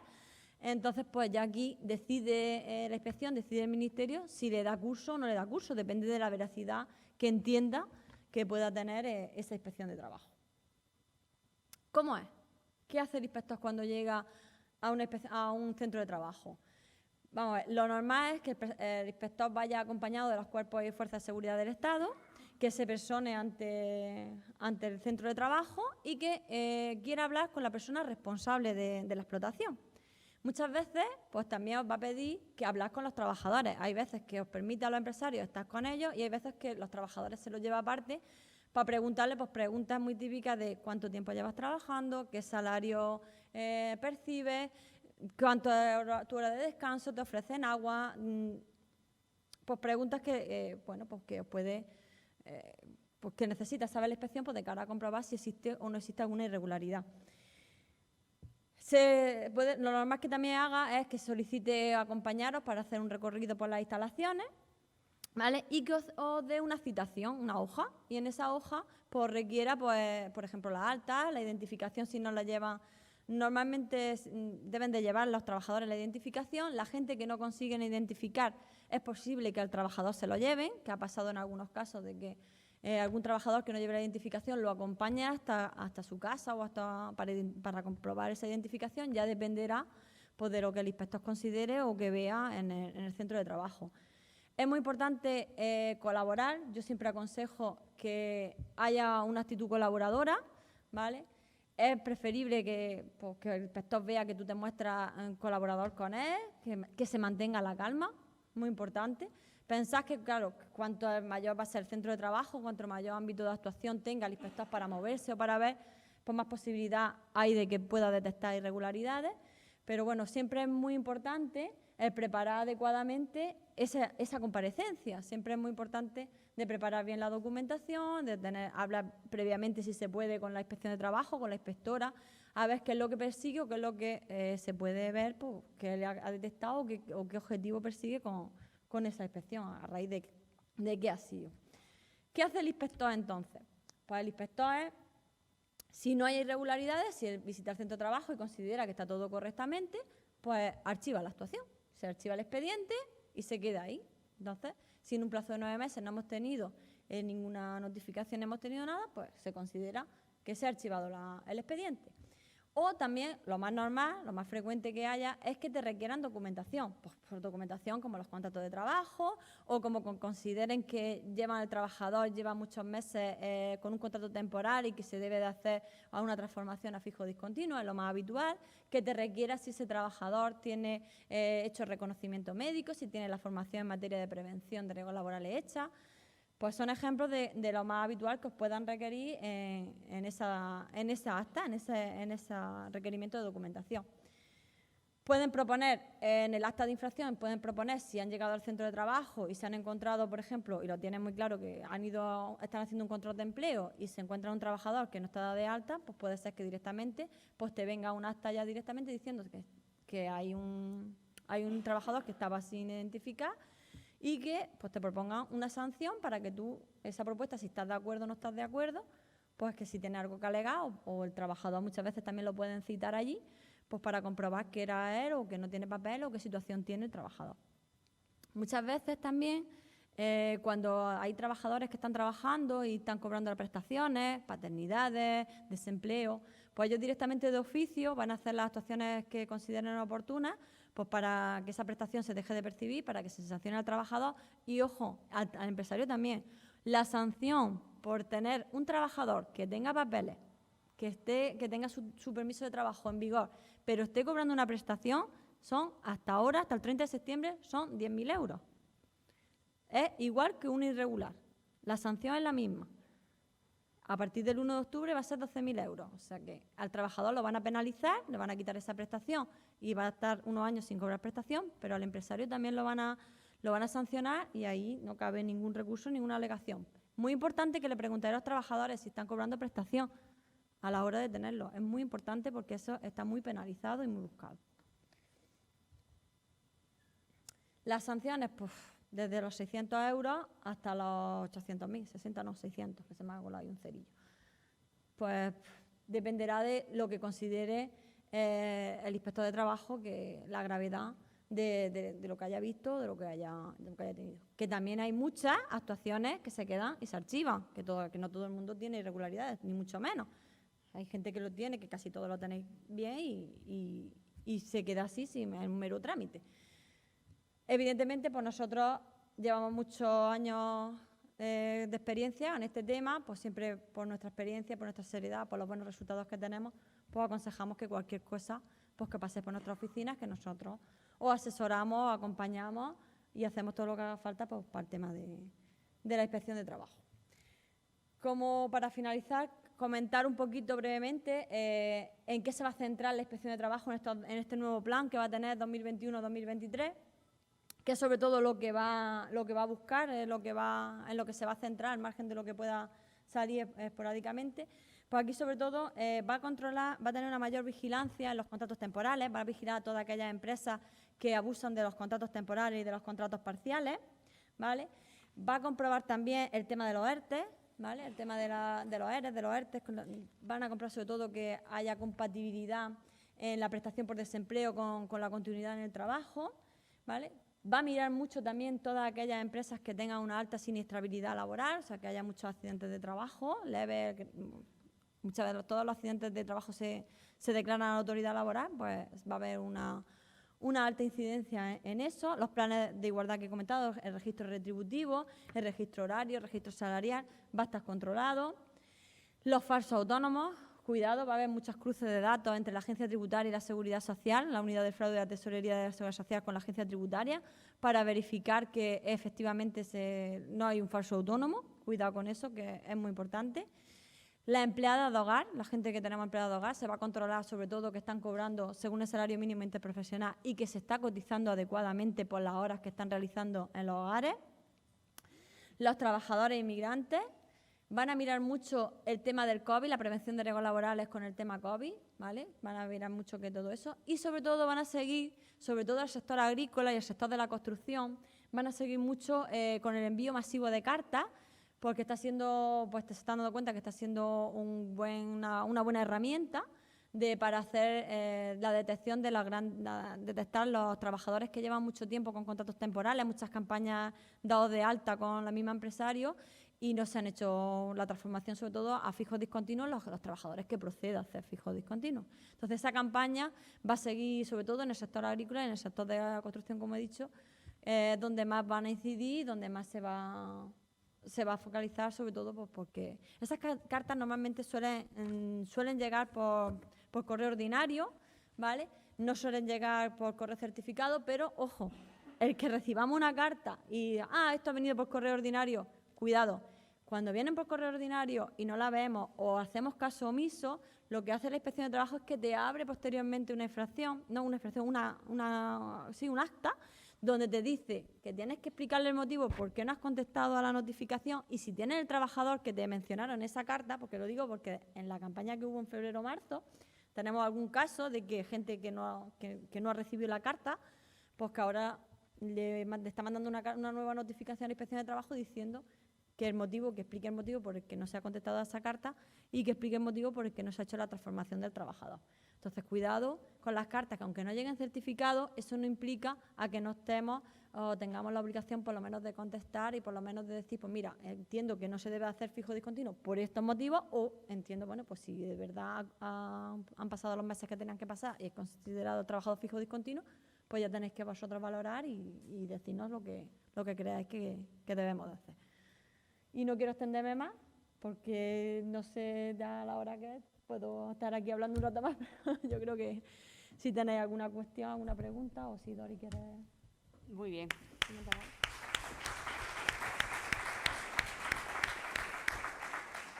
Pues muchas gracias, Ana. No sé yo si ya con la hora que es vamos a tener muchas preguntas después de lo que nos has contado.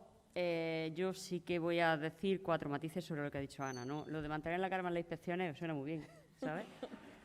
Eso suena maravilloso, pero vamos, ni yo lo haría. Lo que estabas comentando del correo, efectivamente, son sanciones, son infracciones, infracciones administrativas y tenés cuidado porque muchas veces pensamos, no me ha llegado la carta, no me he enterado. Sí, sí te has enterado. Esta gente tiene métodos para ver que te has enterado. Que si tenéis que cometer alguna infracción, que sea antes del 1 de octubre, que cuesta más barato, ¿vale? A partir del 1 de octubre no vayáis a cometer ninguna, porque os cuesta mucho más caro. Entonces, alguna infracción que haya que cometer, de plazo hasta el 1 de octubre. A partir del 1 de octubre, ninguna, ¿vale?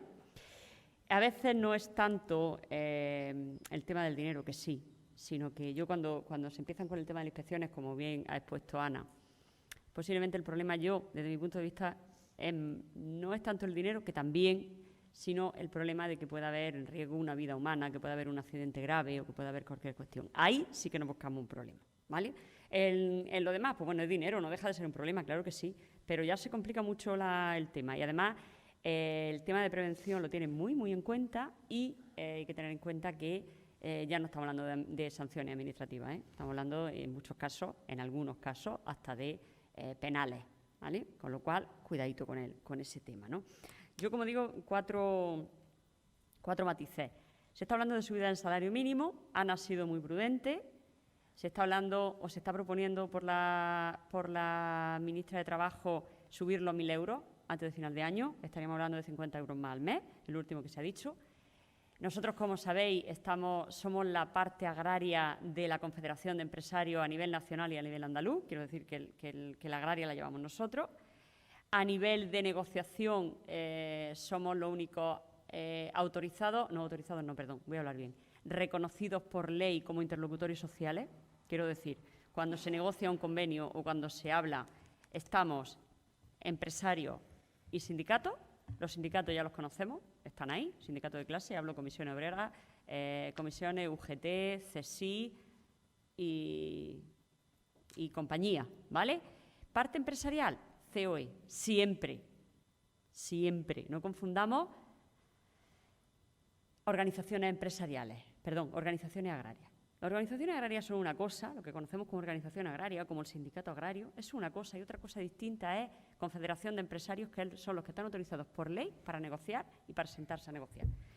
Y digo eso porque somos la única organización agraria a nivel nacional, a nivel andaluz, a nivel provincial, que estamos dentro de la CEA y la COE, o sea, la Confederación de Empresarios, tanto a nivel andaluz como a nivel nacional, con lo cual somos los únicos autorizados para hacer esto. Y lo digo para lo bueno y para lo malo, porque hay que estar para lo uno y para lo otro, porque cuando sale bien lo hacemos nosotros y cuando sale mal, que no siempre sale bien, pues también lo hacemos nosotros, con lo cual somos COE nosotros.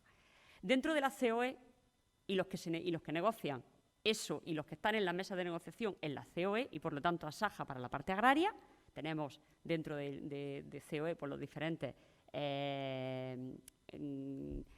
sectoriales que tienen y nosotros, pues, evidentemente, estamos ahí para negociar el convenio cuando se habla de agricultura. El convenio y en este caso con el Ministerio. ¿La postura nuestra cuál ha sido? Evidentemente, después de la subida del salario mínimo que se produjo hace un año y pico, no podemos estar de acuerdo con una subida. Máximo cuando estamos saliendo de una crisis, espero que sí, vamos a ser optimistas, y aún la recuperación económica ni se ha notado. Y si en algo se ha notado la recuperación económica, no ha sido precisamente porque la Administración haya puesto muchos medios para la recuperación económica, me vaya a perdonar la expresión, pero ha sido porque los empresarios de este bendito país, agricultores o transportistas, me da igual, empresarios, le están echando un par de cojones. Porque el tío que ha cerrado el hotel y ahora ha recuperado a la gente y se ha pegado un verano maravilloso, y yo me alegro muchísimo porque ha funcionado muy bien la hostelería este año, ha sido el empresario. No han sido los sindicatos con las banderas en la mano y no ha sido el gobierno. Han sido los empresarios de este país el que le han echado un par y han dicho, tenemos que salir porque aquí no nos va a ayudar nadie. ¿Hay ayuda? Millones, los que queráis, pero todavía no llegó ninguno. ¿Llegarán? Posiblemente. ¿Hay previsión que lleguen? Posiblemente. ¿Cuándo? No se sabe. Algunos le van a llegar tarde porque ya han tenido que cerrar los pobres, ¿vale? En nuestro sector, afortunadamente, somos necesarios porque damos de comer a la gente, aunque a veces se nos olvida, ¿vale? Como somos necesarios, pues seguimos aquí. Hemos tenido muchísima suerte. Y en este rinconcito de España, más todavía, ¿vale? Luego nos dan palmaditas en la espalda, pero da lo mismo. Al final, el que se juega los billetes sois vosotros, ¿vale? Dicho esto, me enrollo hablando y nos vamos a comer.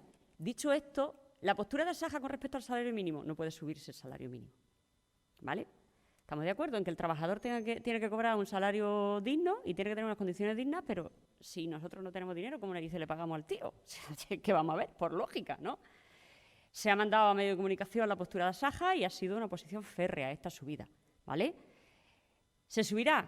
Posiblemente. No voy a decir que no, pero vamos a intentar que sea lo mínimo posible. En lo último que había, la última postura de la última reunión, lo que Ana ha dicho, de los 50 euros que hay la previsión, o sea, de los 950 a los 1.000, vamos entre los 12 y 19. Si se consigue bajar más, oye, pues estupendo. Pero no porque no queramos que la gente que está trabajando con nosotros viva bien, no, es porque no se puede pagar. O sea, me has subido el salario mínimo, me has subido las cotizaciones a la Seguridad Social, me has quitado tal, cada día más exigencias como estamos viendo estos 2 días y ahora le pago más al señor. Bueno, vamos a intentar que haya un equilibrio, ¿vale? Esa es la postura de Asaja y va a seguir siendo, ¿vale? Luego, os diré otra cuestión. Ha hablado Ana de que las denuncias pueden ser porque hay una campaña, una campaña de inspección de trabajo o por una denuncia, ¿vale? La denuncia, Ana habla del trabajador. La denuncia puede venir por el trabajador, por el vecino, y todo el mundo es bueno hasta que se demuestra lo contrario, y por un sindicato, que hay uno por ahí dando vueltas, que le encanta. Ojo, desde mi punto de vista, cuando un sindicato lucha por tener unas condiciones dignas para un trabajador, chapó. Me parece genial. Igual que una asociación profesional como esta se pelea para que vosotros tengáis unas condiciones mejores, ¿vale? Porque además estamos para eso. Chapó, me parece genial. Pero otra cosa bien distinta es el giro que últimamente está dando el sindicalismo en este bendito país. Y es que no se lucha por unas condiciones dignas para el trabajador, sino se lucha para cargarse a la empresa sin ningún objetivo. Simplemente, como entiendo que tú te vas a aprovechar de mí, me lo cargo. Mirad, hace muy poquitos días una empresa, socia de esta casa, me pedía una colaboración de nuestros técnicos para hacer un informe, ¿no? Y me decía, mira, es que tengo un problema, y es que resulta que tengo un sindicato metido en la empresa, ¿no? Y cumple a rajatabla con el convenio. De hecho, ahora ha firmado un convenio colectivo para una de las secciones de la empresa suya, propio, que mejora los convenios colectivos del sector, ¿vale? Pues resulta que no se le ha ocurrido ninguna cosa mejor a un grupo de trabajadores que tienen más de 120 trabajadores en una finca, son una finca grande, pues no se le ocurrió otra cosa mejor que dedicarse a joder a la empresa, ¿vale? Joderlo literalmente. Y resulta que una trabajadora, pues se le ocurre, pues tiene una plantación de tomate, pequeñico, ahora puesto, ¿vale? Y bueno, y empezó a echarle producto, vosotros conocéis más que yo de ese tema, producto al tomate para que el tomate se seque.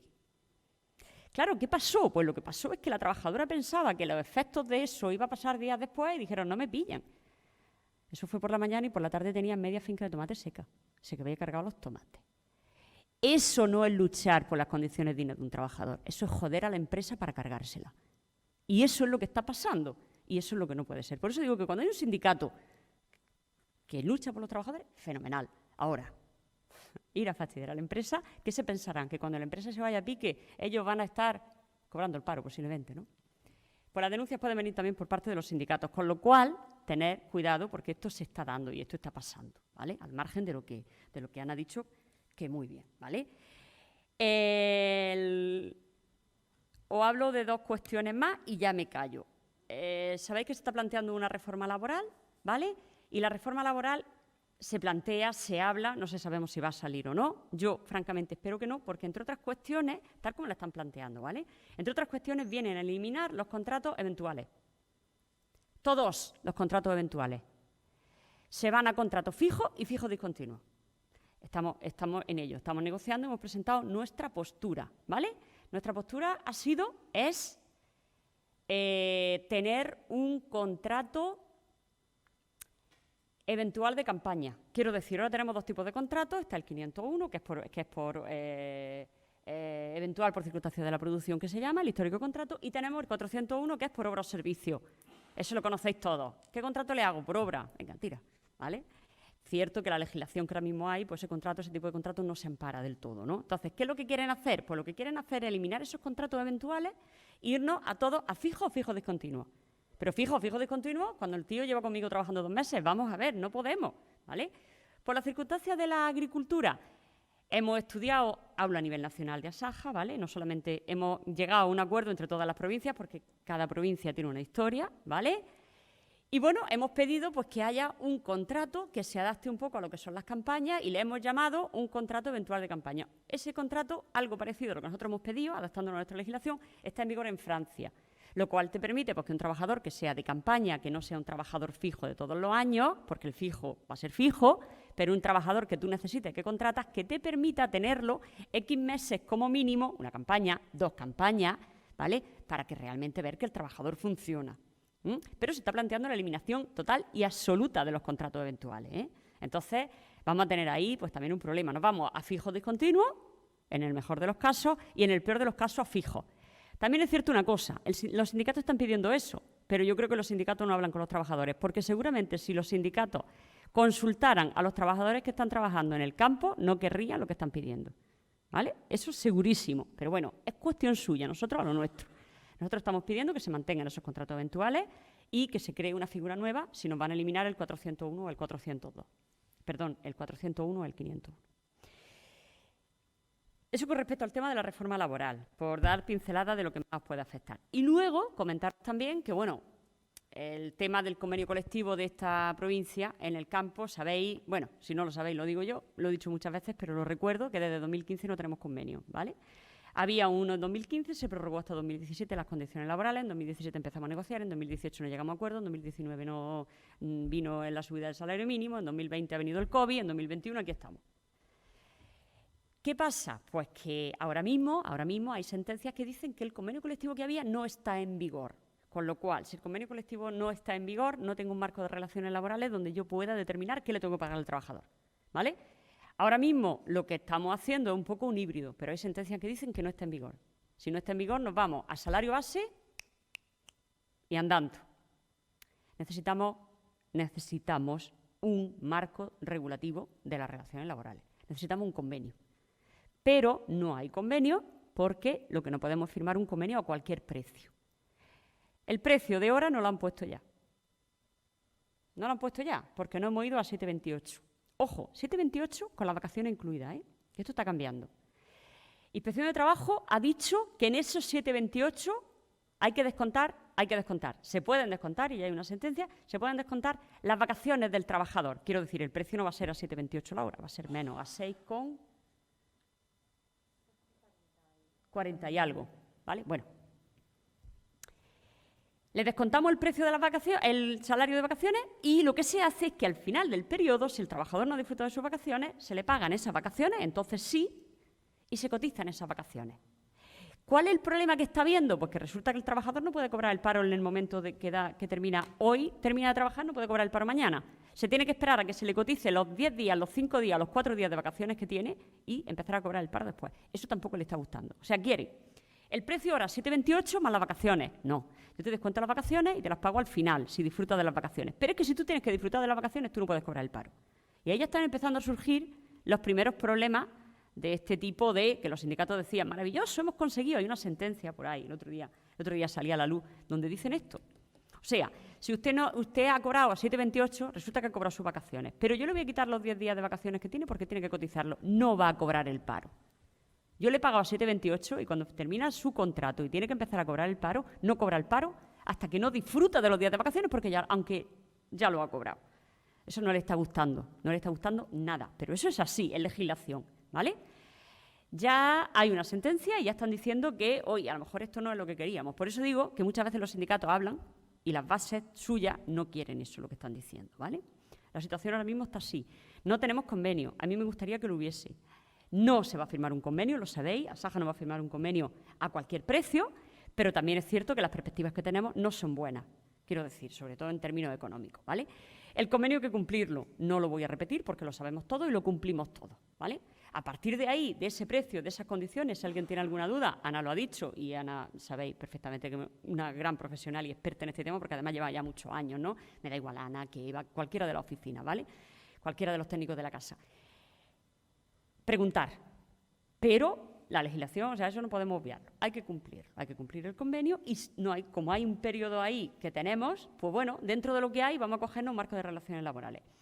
¿Se va a empezar a negociar convenio? Ya se escuchan rumores que a partir de este septiembre, cuando todos vamos de vacaciones, vamos a empezar a negociar. Ya se está diciendo y ya lo han dicho. Vamos a ver cuántos años y a qué precio cerramos un convenio. Está muy difícil porque está pendiente una subida del salario mínimo, que lo van a poner, y una modificación de la reforma, o sea, una reforma laboral, otra vuelta, ¿vale? Otra vuelta con la legislación laboral. Con lo cual, dentro de que no hay seguridad jurídica, pues se hace muy difícil. Pero bueno, nosotros vamos a estar ahí, siempre hemos defendido la negociación y siempre hemos defendido un marco jurídico de las relaciones laborales, ¿vale? Ahora ya, al margen de que me digáis, no tenemos trabajadores, no hay gente, no hay tal, no, eso ya lo conocemos todo, ¿vale? Y yo no me voy a enrollar mucho más, simplemente esta pincelada al margen de lo que ha dicho Ana, pues para que lo supierais. Si no sé si tenéis alguna pregunta, alguna cuestión, algún comentario, alguna cosa. Venga, Miguel.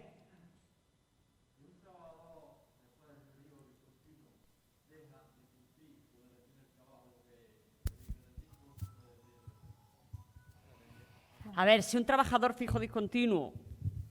Tiempo deja de rendir en el trabajo, ¿cómo se puede pedir a ese obrero por falta de rendimiento de su trabajo? Mirar, hay una cuestión, ahora que ha dicho eso Miguel, hay una cuestión que utilizáis muy poco, quizás por la particularidad de las relaciones laborales en la agricultura, ¿no? El derecho de sanción del empresario lo utilizáis muy poquito. O sea, vamos a ver, esto es, un trabajador se le paga por la producción que hace, ¿vale? Entonces, si el trabajador, el rendimiento baja en un momento determinado, pues el trabajador se puede despedir. Ahora bien, hay que demostrar que el rendimiento ha bajado. ¿Tenéis sistemas que miden el rendimiento del trabajador? No. Con lo cual se hace muy difícil que eso se pueda demostrar. Si tú no tienes una forma de medir que el trabajador hacía antes X líneas y ahora hace, en vez de 10, hace 5, pues el trabajador te lo va a tumbar. Eso está clarísimo. Ahora bien, al margen de eso, antes de llegar a ese término, porque el trabajador no deja de rendir de un día para otro. O sea, tú tienes al trabajador en la finca y el trabajador un día te ha hecho 10 líneas, estoy poniendo un ejemplo, ¿vale? Un día te ha hecho 10 líneas, al día siguiente ha dejado tal y te ha hecho una historia, al día siguiente... Y eso es paulatinamente, hasta que llega un momento que se te colma la paciencia y dices, a tu casa, ¿vale? Entonces, ¿qué aconsejo yo? Porque no hay otra manera de hacerlo, ¿vale? Si tú tienes un trabajador fijo discontinuo y estás teniendo problemas con el trabajador, que se le advierta. Decir, vamos a ver, chico, no podemos seguir así, esto no lo estás haciendo bien. Y te voy a mandar una advertencia de una forma fehaciente, una carta, un burofax, un documento que te lo firme como que lo ha recibido y como que conste que este día tú le advertiste al trabajador que no estaba trabajando bien y el trabajador ya lo sabe. La siguiente vez, porque se va a producir otra advertencia, y por acumulación de faltas leves y faltas graves del trabajador, se puede despedir un despido disciplinario porque ha dejado de trabajar bien en la empresa. Si eso no se hace, no hay manera de demostrarlo. ¿Cómo se demuestra? Pues se demuestra con la advertencia, y la advertencia se tiene que hacer de forma fehaciente, se tiene que advertir al trabajador. Y ahora me vaya a decir, es que si empiezo así, me va a revolucionar al resto, me la va a liar y va a pasar como le ha pasado a esta empresa, ¿no? Vale, pero eso ya forma parte de la parte fea que tiene el ser empresario, porque hay que reñirle a la gente, ¿no? Pero no se puede demostrar de ninguna manera que no sea pues, de forma fehaciente. O sea, tú no vas a decir, es que te he hecho porque no trabajas bien. Vale, eso hay que demostrarlo, ¿vale? Entonces no es fácil. Pero es cierto que hay maneras de hacerlo. Si hay un problema con un trabajador y no sabéis cómo hacerlo, pues pasaros por la oficina y os decimos, oye, mira, pues vamos a analizar la situación y a verlo. No es por nada, es que, vamos a ver, si un trabajador se echa pues porque no te interesa por cualquier motivo y hay que pagarle una indemnización, pues hay que pagársela, se le paga y punto.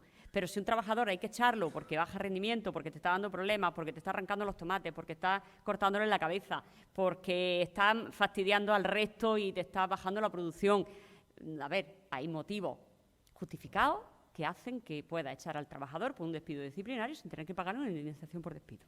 ¿Vale? Pero hay que hacerlo bien, como todas las cosas en esta vida. ¿Vale? Gracias. ¿Alguna cosa más? ¿No? ¿Vamos a tomar un vino? Venga, vamos.